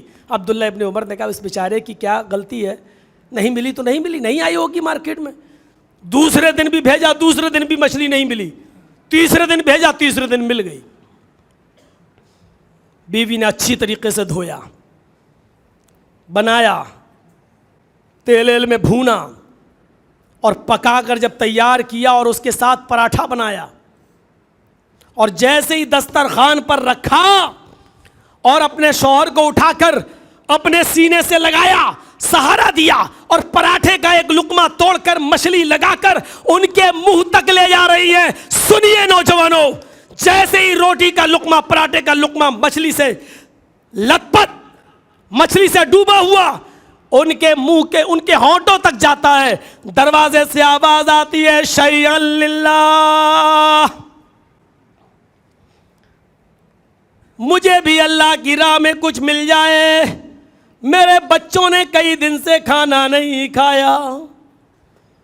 عبداللہ ابن عمر نے فوراً اپنا ہاتھ روک لیا اور بیوی سے کہا رکھو یہ روٹی کا لقمہ، یہ پراٹھے کا لقمہ، یہ مچھلی اسی دسترخوان کے اوپر رکھو. کھائے. پھر پورا کا پورا دسترخوان ماں پراٹھا اور مچھلی کے اٹھایا اور فرمایا میری بیوی وہ دروازے پر جو سائل لایا اس کو دے آؤ. کہنے لگی کہ یہ میں نے بڑے پیار سے بڑی محبت سے آپ کے لیے بنایا ہے. ہم لوگوں کی عورتیں ہوتی تو کیا کہتی، اس کو ابھی ٹپکنا تھا، تھوڑا اور رک جاتا، صبر نہیں ہوا. نیک بیوی تھی لیکن شوہر کے لیے بڑی محنت سے بنایا تھا اور ان کی چاہت بھی تھی مچھلی کھانے کی. کہنے لگی کہ میں منع نہیں کر رہی ہوں، ایسا کرو کہ آپ کو مچھلی پسند ہے یہ آپ کھا لو. مچھلی میں اور پراٹھے میں جو قیمت لگی ہے یہ قیمت میں الماری میں سے نکالتی ہوں اور یہ قیمت میں اس سائل کو دے دیتی ہوں، وہ اپنے بچوں کو اپنی من پسند کا کھانا بنا کر کھلا دے گا. کہاں یہ مشورہ تمہارا بالکل ٹھیک ہے، جاؤ لے کے آؤ. وہ اس زمانے میں جو چلتا تھا ہمیانی وغیرہ بیلٹ جو ہوتی تھی، انہوں نے قیمت نکالی اور گننے لگیں اور سیدھے دروازے پہ جاتی ہیں. حضرت عبداللہ ابن عمر کہتے نہیں پہلے ادھر آؤ، ادھر لاؤ قیمت دیکھیں. پھر سوچنے لگے مچھلی اتنے کی ہوگی، تیل اتنے کا ہوگا، مسالہ اتنے کا ہوگا، آٹا اتنے کا ہوگا. سب جوڑنے لگے کہ ہاں ٹھیک. کہاں تم ٹھیک، کچھ زیادہ ہی دے رہی ہو، کم نہیں دے رہی ہو، لے جاؤ دے دو. اب ان کی بیوی دروازے تک پہنچتی ہے. اب جو منظر دکھانا چاہتا ہوں وہ دیکھیے. جیسی دروازے تک پہنچتی ہے قیمت دینے کے لیے، عبداللہ ابن عمر کہتے ہیں بیوی ادھر آؤ، قیمت لے کر ادھر آؤ. کہتی کیا ہوا؟ قیمت لاؤ. قیمت دے دی، قیمت بھی دسترخوان پر رکھ دی. پھر مچھلی بھی اور پراٹھا بھی اور اس کی قیمت بھی، یہ دونوں دسترخوان پر رکھ کر کہا جاؤ یہ سارا کا سارا اس سائل کو دے دو. ہم لوگوں کی بیویاں ہوتی کہتی سٹھیا گیا یہ بڈھا یا یہ مولوی. ان کی بیوی کہتی یہ کیا کر رہے ہیں آپ نے کہا قیمت دے دو، میں قیمت دینے جا رہی ہوں. میں نے جو کہا پہلے وہ کرو، تمہارے سوال کا بھی جواب دوں گا، پہلے وہ دے دو. اس کو دیر ہو رہی ہے. دے کے آ گئی مچھلی بھی، پراٹھا بھی، قیمت بھی. ہاں حضرت اب بتائیے. مچھلی دے رہے تھے، میں نے کہا قیمت دے دو، میں قیمت دینے گئی. قیمت تک بات صحیح تھی، مچھلی تو میں نے آپ کے لیے بنائی تھی. پھر آپ نے مچھلی بھی دے دی اور قیمت بھی دے دی. ایمان کا اثر دیکھیے. قرآن کی آیت پڑھتے ہیں عبداللہ ابن عمر، فرمایا میری بیوی جب تم قیمت دینے جا رہی تھیں تو میں سوچ رہا تھا آئے عبداللہ تجھے مچھلی زیادہ پسند ہے یا قیمت زیادہ پسند ہے. تو میں کسی نتیجے پر نہیں پہنچ پا رہا تھا، مجھے قیمت زیادہ پسند ہے یا مچھلی زیادہ پسند ہے. میں کسی نتیجے پہ نہیں پہنچ پا رہا تھا. میرے ذہن میں قرآن کی آیت آ گئی، لن تنالوا البر حتی تنفقوا مما تحبون. تم اس وقت تک نیکی حاصل نہیں کر سکتے ہو، اس وقت تک تم ثواب نہیں پا سکتے ہو جب تک کہ اس چیز کو تم اللہ کی راہ میں خرچ نہ کرو جو تمہیں سب سے زیادہ پسند ہے. میری سمجھ میں نہیں آ رہا تھا کہ مچھلی مجھے زیادہ پسند ہے یا قیمت، اس لیے میں نے دونوں کی دونوں چیزیں میں نے دے دی.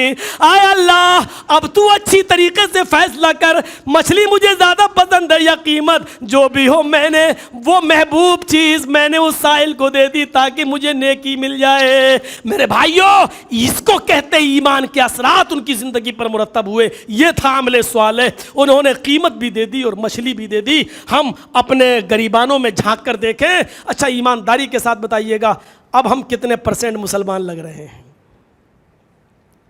ہم لوگ تو کچھ کہنے کے حقدار ہی نہیں ہیں، لیکن سوچنے کے لائق تو ہیں کہ ہم کتنے % مسلمان ہیں.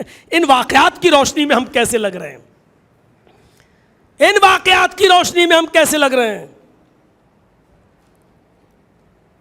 حضرت عبداللہ ابن عمر نے فوراً کیا کہا؟ مچھلی بھی دے دو اور قیمت بھی دے دو۔ ذرا اندازہ لگائیے وہ کون سے ایمان کے اثرات تھے جو انسانی زندگی پر مرتب ہوتے تھے۔ وہ کیا تھا جذبہ؟ اللہ کے رسول کے پاس آتی ہے وہ ایک عورت، اور آتے ہی سیدھے کہتی ہے، اے اللہ کے نبی صلی اللہ علیہ وسلم، میرے اوپر حد جاری کر دیجئے، انی قد اصبت الحد یا رسول اللہ۔ یہ ہے بخاری شریف کی حدیث کے الفاظ۔ اے اللہ کے نبی، میرے اوپر حد جاری کر دیجئے، میں حد کو پہنچ چکی ہوں، یعنی مجھے پتھروں سے مار مار کے سنسار کر دیجئے۔ کیا ہوا؟ میں نے پہاڑ کی ایک دامن میں مجھ سے زنا کا صدور ہو گیا ہے۔ نبی اکرم صلی اللہ علیہ وسلم نے کہا، ہوش میں بول رہی ہو؟ صحابہ سے کہا، اس کے منہ کو سونگھ کے دیکھو کہیں شراب کی بو تو نہیں آ رہی ہے؟ ٹھیک ہے اللہ کے رسول۔ کہا ہوش و حواس میں؟ کہاں ہے اللہ کے نبی؟ اقرار کر رہی ہو؟ ہاں اے اللہ کے نبی۔ اوفو، آپ یہ بھی پوچھ سکتے تھے مجرم کون ہے، لیکن آپ نے مجرم کے بارے میں جاننے کی کوشش نہیں کی۔ تم خود اللہ سے ڈر کر میرے پاس آئی ہو، اقرار کر رہی ہو، تمہیں سزا ملے گی، لیکن یہ نہیں پوچھ رہے ہیں کہ تمہارے ساتھ زنا کس نے کیا۔ کیوں؟ کسی کا معاملہ چھپا ہے تو چھپا رہنے دو، ظاہر نہیں ہے تو مت کرو۔ ہو سکتا ہے اس کو تنہائیوں میں توبہ کرنے کا موقع مل جائے اور اس کا رب اس کو معاف کر دے، لیکن تم خود آئی ہو، ہم نہیں گئے تمہارے پاس پوچھنے کے لیے، چار گواہ بھی نہیں مانگے، کیونکہ تم نے خود اپنے جرم کا اقرار کیا ہے۔ چاہتی کیا ہو؟ قد اصبت الحد یا رسول اللہ۔ کسی کی عزت اور آبرو کو اچھالنا ہمارے نزدیک بہت آسان ہو سکتا ہے، بہت آسان۔ حضرت عمر فاروق کے پاس ایک شخص آتا ہے اور کہتا، امیر المومنین ایک مسئلہ پوچھنا ہے۔ کہا کیا؟ اکیلے میں پوچھنا ہے، تنہا ہو گئے، بولو۔ کہا امیر المومنین، میری بیٹی جب چھوٹی تھی، نابالغ تھی، تو میرے ساتھ وہ بھی اسلام لے آئی تھی۔ آج میری بیٹی 18-20 سال کی ہو چکی ہے، میری بیٹی اب بالغ ہو چکی ہے۔ اسلام لائی تھی تو وہ نابالغ تھی، چھوٹی تھی، ہمارے ساتھ اسلام لائی، لیکن اب وہ بالغ ہو چکی ہے۔ کہا بہت اچھی بات ہے، پوچھنا کیا ہے؟ کہا پوچھنا یہ امیر المومنین، بالغ ہو جانے کے بعد میری بیٹی سے زنا کا صدور ہو گیا ہے، زنا کر بیٹھی۔ ایک بار میں گھر میں گھسا تو دیکھا اس کے ہاتھ میں چھری ہے، وہ اپنی ران پہ مار رہی تھی، اپنے ہاتھ پہ مار چکی تھی، اپنے سینے پہ وہ چھری مار چکی تھی، اب وہ اپنے پیٹ پہ چھری مارنے ہی والی تھی کہ میں نے اس کا ہاتھ پکڑ لیا، خودکشی کرنے پر آمادہ تھی۔ میں نے کہا بیٹی کیا کر رہی ہو؟ وہ رک نہیں پائی اور اس نے مجھے اپنی سچائی بتا دی کہ آج مجھ سے ایسا ایسا ہو گیا۔ امیر المومنین، اس دن سے اب تک میری بیٹی سوائے مصلی کے اور نماز کے کچھ نہیں جانتی۔ مصلی بچھایا، نماز پڑھی، توبہ اور استغفار، توبہ اور استغفار، توبہ اور استغفار۔ تھوڑا بہت 2-4 لقمہ کھایا، پھر مصلی پہ، پھر توبہ اور استغفار۔ میں باپ ہوں، میں گواہی دیتا ہوں، اس کی آنکھوں سے اتنے آنسو گرے ہیں، مجھے امید ہے کہ میرے رب نے میری بیٹی کے آنکھوں کے آنسوؤں سے اس سیاہی کو دھل دیا ہوگا، مجھے امید ہے۔ کہا میرے پاس کیوں آئے ہو؟ کہا میں صرف اتنا جاننے کے لیے آیا ہوں کہ اب میری بیٹی کا رشتہ آ رہا ہے، شادی کا پیغام آ رہا ہے، لڑکا بہت نیک ہے اور دیندار ہے، میں اس دیندار لڑکے کو کھونا نہیں چاہتا ہوں، میں چاہتا ہوں کہ میں اپنی بیٹی کا نکاح اس کے ساتھ کر دوں۔ امیر المومنین نے کہا تو اس میں میری مرضی کی، مجھ سے اجازت کیوں لے رہے ہو؟ کہا اجازت نہیں لے رہا ہوں، صرف مسئلہ معلوم کرنے آیا ہوں۔ مسئلہ یہ معلوم کرنا ہے کہ اس لڑکے کو میں اپنی بیٹی کی سچائی بتاؤں یا نہ بتاؤں۔ اگر میں نے کہہ دیا کہ میری بیٹی سے ایک بار زنا ہو گیا، دیندار لڑکا ہے، اس کی غیرت گوارا نہیں کرے گی میری بیٹی سے شادی کرنے کے لیے پھر۔ اور اگر نہیں بتایا اور چپکے سے میں نے اپنی بیٹی کا نکاح اگر کر دیا تو ڈر ہے کہ قیامت کے دن اللہ مجھ سے سوال نہ کر لے کہ تو نے اپنی بیٹی کا عیب کیوں چھپایا اور اس لڑکے کو، نوجوان کو دھوکہ کیوں دیا، اس پر میرا مواخذہ نہ ہو جائے، اس پر میری پکڑ نہ ہو جائے، میں کیا کروں امیر المومنین، مجھے بتائیے، میں بڑے دبدھا میں پھنسا ہوں، مجھے کوئی مشورہ دیجیے۔ حضرت عمر فاروق نے پہلے تو کوڑا نکالا اور کہا دل کرتا ہے کہ میں تمہیں 10 کوڑے لگاؤں۔ جب یہ بات تیری بیٹی اور تیرے درمیان تھی تو نے مجھے اپنی بیٹی کے بارے میں پھر بتایا کیوں، مجھ سے بھی شیئر کیوں کیا؟ لیکن چونکہ تجھے مسئلہ معلوم کرنا تھا اس لیے تم آئے ہو۔ یہ بات امیر المومنین کے دل تک رہے گی۔ میرے دل میں ایک قبر ہے، گڈھا ہے، اس قسم کی باتیں میں وہیں دفن کر دیتا ہوں۔ اب مسئلے کا جواب سنو۔ چپکے سے، خاموشی کے ساتھ اس دیندار اور نیک لڑکے کو بتائے بغیر تم اپنی بیٹی کا نکاح اس کے ساتھ کر دو۔ خبردار اگر تم نے اپنی بیٹی کے بارے میں کچھ بھی اس لڑکے کو بتایا، کیا تم نے قرآن نہیں پڑھا؟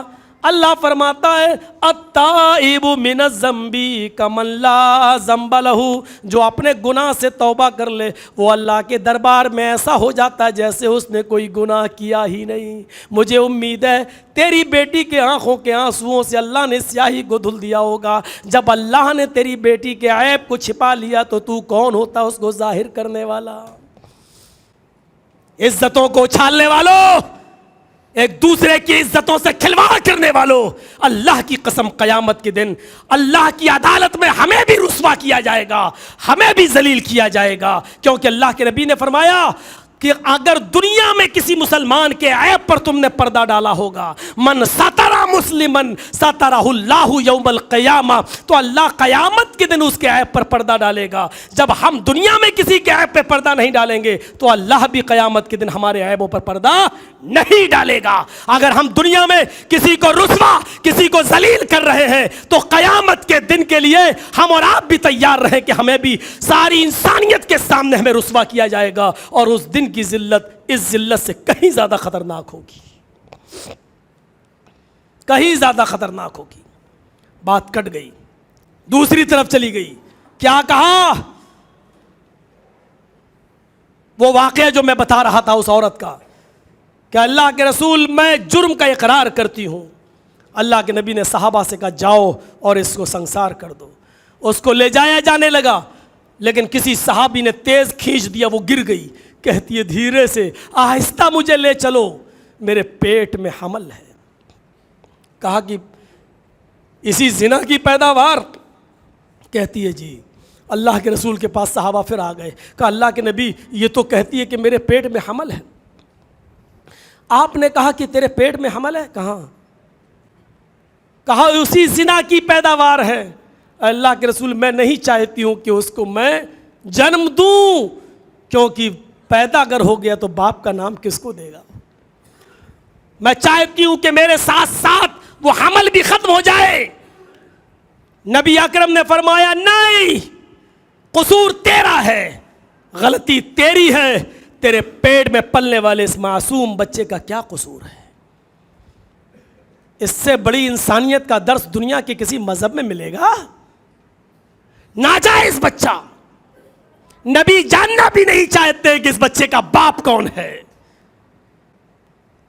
بچہ پیدا ہوگا، اس بچے کو اس کے باپ کا نام نصیب نہیں ہوگا، اس کے خطرات کو بھی سمجھ رہے ہیں اللہ کے رسول۔ اس بچے کے پیدا ہونے کے بعد بڑا ہو کر اس بچے کے سامنے کتنے چیلنج ہوں گے، اس کو بھی سمجھ رہے ہیں اللہ کے رسول۔ لیکن کیا کہتے ہیں؟ جس طرح تمہیں نماز پڑھنے اور روزہ رکھ کر اپنی جنت بنانے کا حق ہے، اس بچے کو بھی حق ہے۔ اس کا کیا قصور ہے؟ آنے دو اس کو دنیا میں، جاؤ جب بچہ پیدا ہو جائے تب آنا۔ پوسٹ پون کر دیا، کسٹڈی میں نہیں دیا کہ بھاگ جائے گی، ہماری عدالت سے بھاگ گئی، اللہ کی عدالت سے کہاں بھاگے گی؟ 9 مہینے کے بعد جب بچہ پیدا ہوا تو آئی، اللہ کے رسول نے اس کو اپنے ہاتھ میں لیا، جاؤ اب لے جاؤ اس کو سنسار کرنے کے لیے۔ بچہ رونے لگا، کہنے لگی اللہ کے رسول کیا آخری مرتبہ میں اپنے بچے کو دودھ پلا سکتی ہوں؟ دے دیا اس کو، اس نے چہرہ گھمایا اور اپنے بچے کو اپنے پستان سے لگا لیا۔ دودھ پلانے کے بعد چہرہ گھما کر اپنے بچے کو نبی اکرم کے ہاتھ سپرد کر رہی ہے۔ اس بچے کے ہونٹوں میں ماں کا دودھ لگا ہوا ہے۔ اللہ کے رسول نے اس بچے کے ہونٹوں پہ لگے ہوئے دودھ کو دیکھا، قتل ہونے کے لیے، سنسار ہونے کے لیے جانے والی اس عورت پہ نظر ڈالی، چیختے عورت ادھر آؤ۔ کیا ہوا اللہ کے رسول؟ ابھی تجھے سنسار نہیں کیا جا سکتا۔ کہا کیوں؟ کہا محمد اتنا بے رحم نہیں ہے، اس بچے کی غذا تیرے پستان میں ابھی موجود ہے، اس کا حق مار کر اور تجھے قتل کرنے کا حکم دے دے۔ نہیں، جب تک یہ بچہ تیرا دودھ نہ چھوڑ دے اور روٹی نہ کھانے لگے تب تک تجھے قتل نہیں کیا جائے۔ پھر ملتوی ہو گئی، جلدی سے روٹی کھانا سکھلا دیا، لے کے آئی۔ اللہ کے رسول دیکھیے روٹی کھا رہی ہے۔ اللہ کے نبی نے کہا خاتون اب ہمارے پاس اور کوئی بہانہ بھی نہیں، شریعت محمدی کے پاس اب کوئی گنجائش نہیں ہے۔ اللہ کے قانون میں جتنی ڈھیل میں دے سکتا تھا اتنا دیا، اب تیرے لیے گنجائش کا کوئی راستہ میری عدالت میں بھی نہیں ہے۔ لو اس بچے کو کون سنبھالے گا؟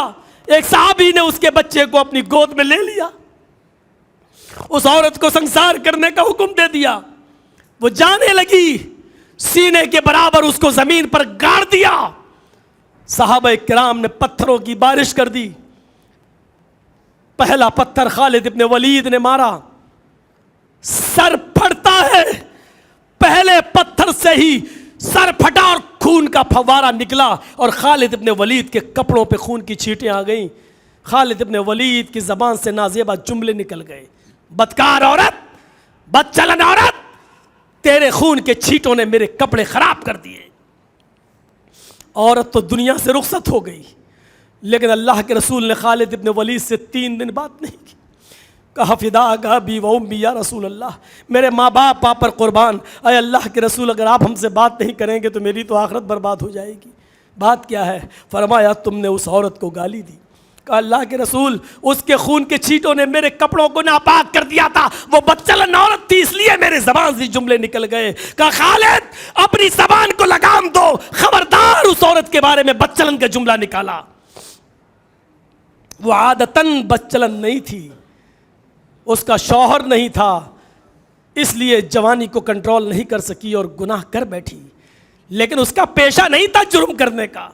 لیکن اس جرم کے بعد اس نے اللہ کی عدالت میں سزا بھگتنے کے بعد ایسی سچی توبہ کری ہے، ایسی سچی توبہ کی ہے کہ آئے خالد اس ایک عورت کی توبہ کو اس مدینے کے 70 گناہ گاروں پر ڈال دیا جائے، اور ایسے گناہ گار جو جہنم میں داخل ہونے کے بالکل دروازے پر ہو جہنم کے، اگر ان کے سروں پر اس عورت کی توبہ کو ڈال دیا جائے تو اس ایک عورت کی توبہ سے اس مدینے کے 70 گناہ گار بھی بخش دیے جائیں گے اور ان کی بھی مغفرت کر دی جائے گی، وہ بھی بخش دیے جائیں گے۔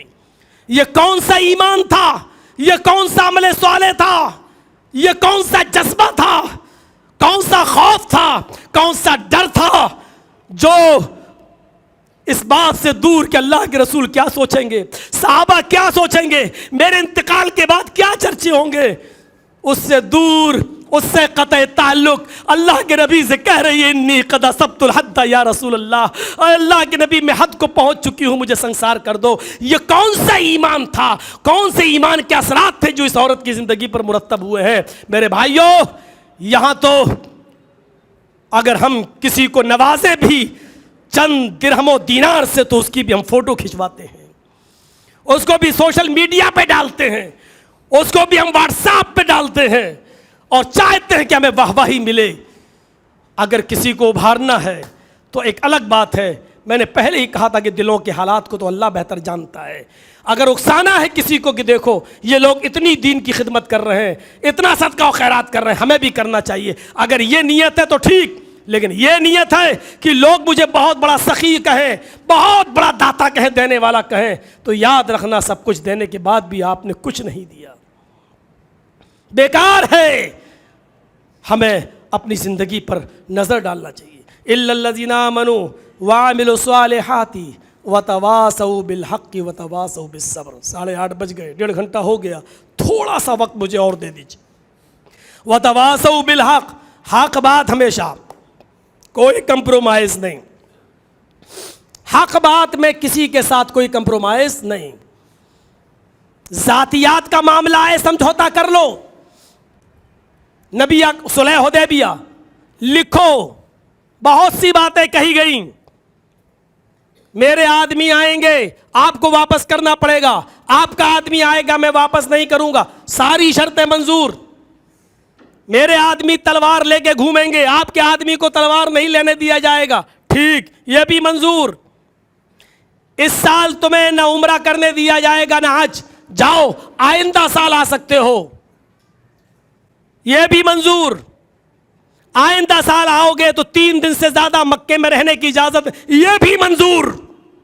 اتنا دب کر سمجھوتا۔ اور لاسٹ میں کیا کہا؟ محمد الرسول اللہ کو یہ شرطیں منظور ہیں، کہا یہ رسول اللہ کاٹو۔ دیکھ رہے ہیں آپ، رسول اللہ کاٹو، کہا یہ کیا بات رہی؟ کہا ہم آپ کو رسول مانتے ہی نہیں ہیں۔ کہا محمد رسول اللہ میں رسول اللہ کاٹو، نہیں کاٹتے ہو تو سمجھوتا کینسل۔ آپ نے حضرت علی سے کہا اے علی چلو کاٹ دو، لکھ دو محمد ابن عبداللہ کو یہ شرطیں منظور ہیں۔ تو حضرت علی رضی اللہ تعالیٰ عنہ نے کہا کہ اللہ تعالیٰ نے آپ کو حق کے ساتھ رسول بنا کر بھیجا ہے، میرے ہاتھ میں اتنی طاقت نہیں کہ میں لفظ رسول اللہ اپنے ہاتھ سے کاٹ سکوں۔ تو اللہ کے نبی نے کہا اچھا مجھے بتاؤ کہاں لکھا ہے، کہاں لکھا ہے، میں خود کاٹ دیتا ہوں۔ حضرت علی نے اشارہ کیا، پھر اللہ کے رسول نے اپنے ہاتھ سے لفظ رسول اللہ کاٹ دیا۔ میں نے بتانے کا مقصد یہ ہے میرا کہ سمجھوتا ہوا، ذاتیات کا معاملہ آیا آپ نے سمجھوتا کر لیا، لیکن یہی کافروں نے جب کہا کہ اے اللہ کے رسول چلیے سمجھوتا کر لیتے ہیں، 6 مہینے آپ ہمارے معبود کی عبادت کر لیں، 6 مہینے ہم آپ کے رب کی عبادت کر لیتا ہوں، 6 مہینے آپ ہمارے معبودوں کی پوجا کر لیں، 6 مہینے ہم آپ کے رب کی عبادت کر لیتا ہوں۔ تو اللہ کے رسول صلی اللہ علیہ وسلم نے اس پر کوئی سمجھوتا نہیں کیا اور حق کے ساتھ کھڑے ہوئے اور کیا کہا؟ لا اعبد ما تعبدون، میں جن کی عبادت کرتا ہوں تم ان کی عبادت نہیں کرتے، اور میں کر بھی نہیں سکتا جن کی تم کر رہے ہو، اور تم بھی نہیں کر سکتے جس کی میں کر رہا ہوں، اس لیے فیصلہ سنو۔ 2 ٹوک کہا، لکم دینکم ولی دین، تم اپنے دین پر رہو، ہمارے لیے ہمارا دین، تمہارے لیے تمہارا دین اور ہمارے لیے ہمارا دین۔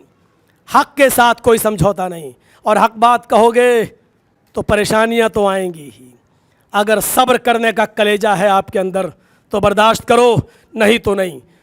امام مالک رحمۃ اللہ علیہ نے ڈنکے کی چوٹ پہ کہا تھا، اور جب بادشاہ کو کسی غریب آدمی کی بیوی پسند آ گئی تو کہا کیا طریقہ ہے یہ مجھے حاصل کرنا ہے؟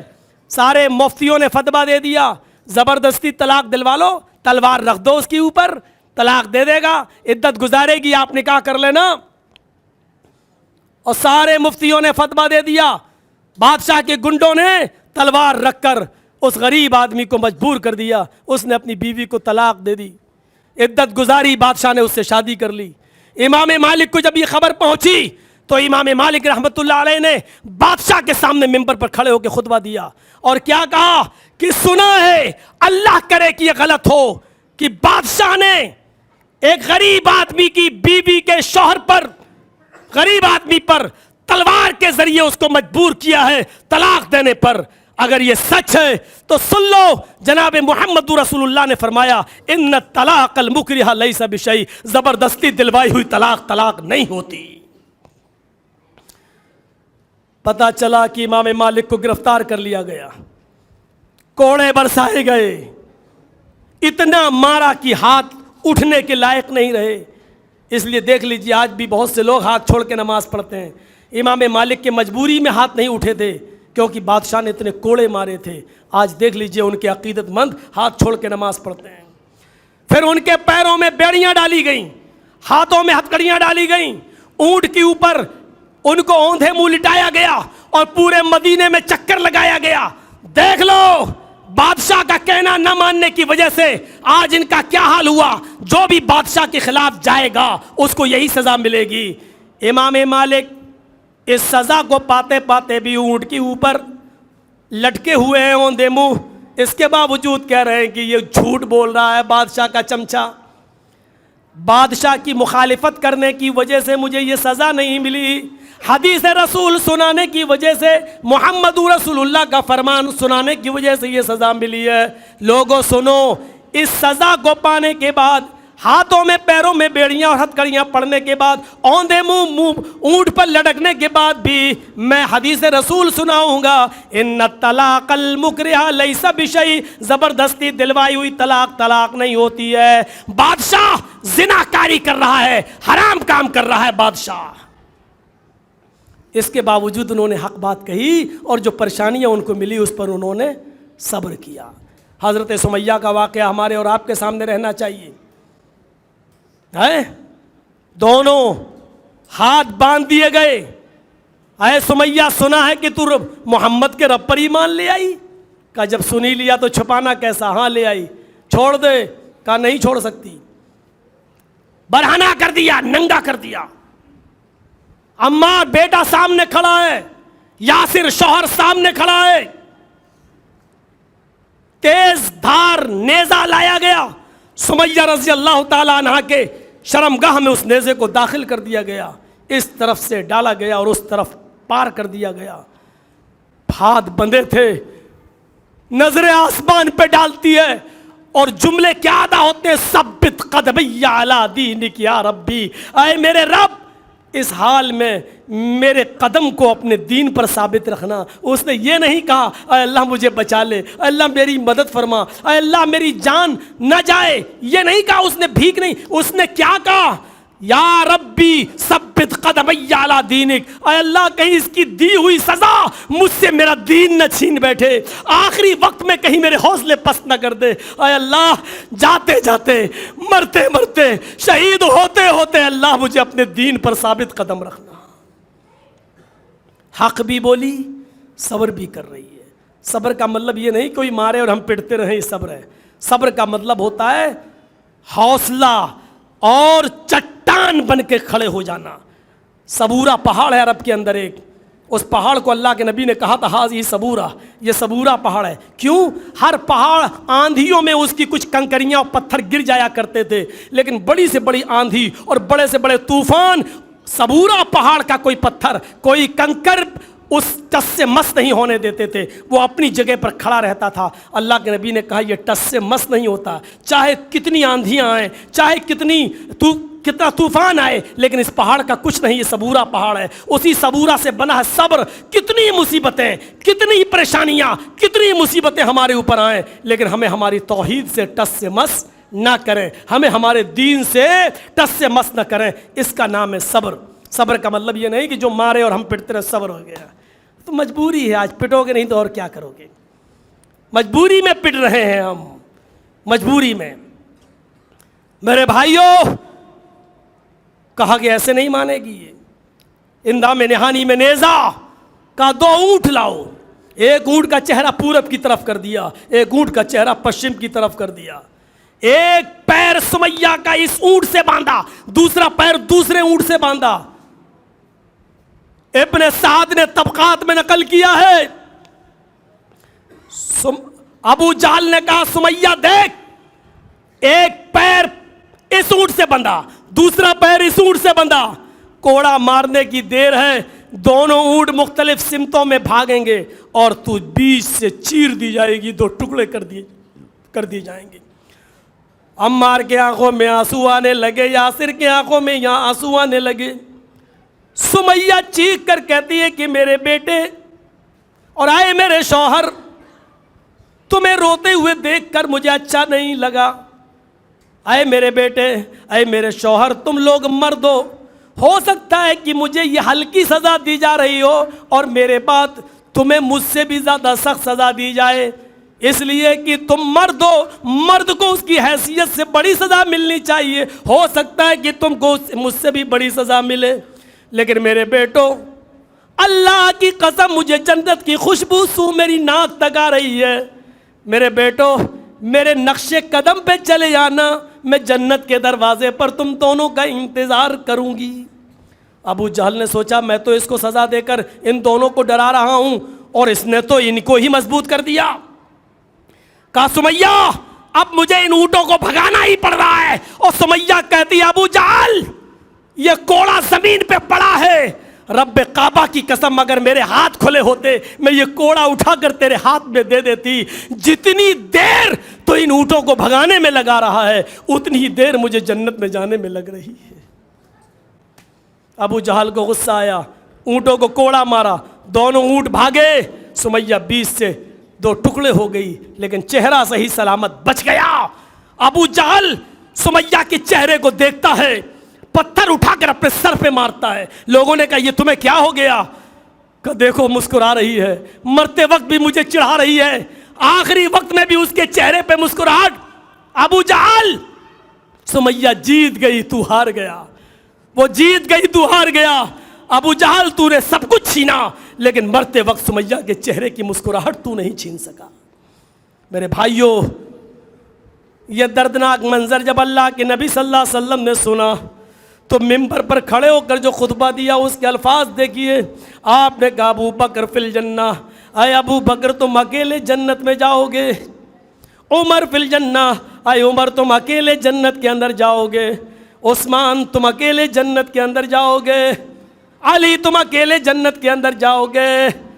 اصبروا یا آل یاسر فإن موعدکم الجنہ، اے آل یاسر صبر کرو، صبر کرو، تم نے اپنی آنکھوں سے اپنی ماں کا اور اپنی بیٹی اپنی بیوی کا یہ منظر دیکھا ہے، صبر کرو تمہارا پورا خاندان ایک ساتھ جنت کے اندر جائے گا۔ فإن موعدکم الجنہ، اللہ وعدہ کرتا ہے تمہیں جنت دینے کا، تمہارا پورا کا پورا خاندان ایک ساتھ جنت کے اندر داخل ہوگا۔ حق بات کہو گے تو پریشانیاں آئیں گی، اور پریشانیاں آئیں گی تو صبر کرنا سیکھو۔ میرے بھائیوں حق بات کہتے ہوئے سمجھوتا اور کمپرومائز نہیں، اور پریشانیاں جب آئیں تو اس پہ صبر کرو، اس پر بھی ثواب ہمیں اور آپ کو ملتا ہے۔ یہ ہم چند تھوڑی دیر جو بھی ہم بولے، پونے 2 گھنٹہ آپ کے سامنے، 1.5 گھنٹہ پونے 2 گھنٹہ یہ خطاب رہا میرا۔ اللہ رب العالمین سے دعا کرتا ہوں کہ بار الہ ہماری زندگیوں میں انقلاب پیدا فرما دے، ایمان پیدا فرما دے، عمل صالح کی ہمیں توفیق عطا فرما۔ اے اللہ ہمیں حق بات کہنے کی جرأت اور بہادری ہمارے اندر پیدا فرما، حق بات کہتے ہوئے کسی سے سمجھوتا نہ کرنے کی بھی ہمیں توفیق عطا فرما۔ بار الہ حق بات کہتے ہوئے جو پریشانیاں آئیں ہمیں اللہ ان پر صبر کرنے کی توفیق بھی تو عطا فرما، اور ہمت بھی تو ہمیں عطا فرما۔ جب تک تو ہمیں زندہ رکھ، اسلام پہ زندہ رکھنا، اور جب ہمارا خاتمہ ہو تو ایمان پر ہمارا خاتمہ فرمانا۔ وما علینا الا البلاغ المبین، وآخر دعوانا ان الحمد للہ رب العالمین۔ السلام علیکم ورحمۃ اللہ وبرکاتہ۔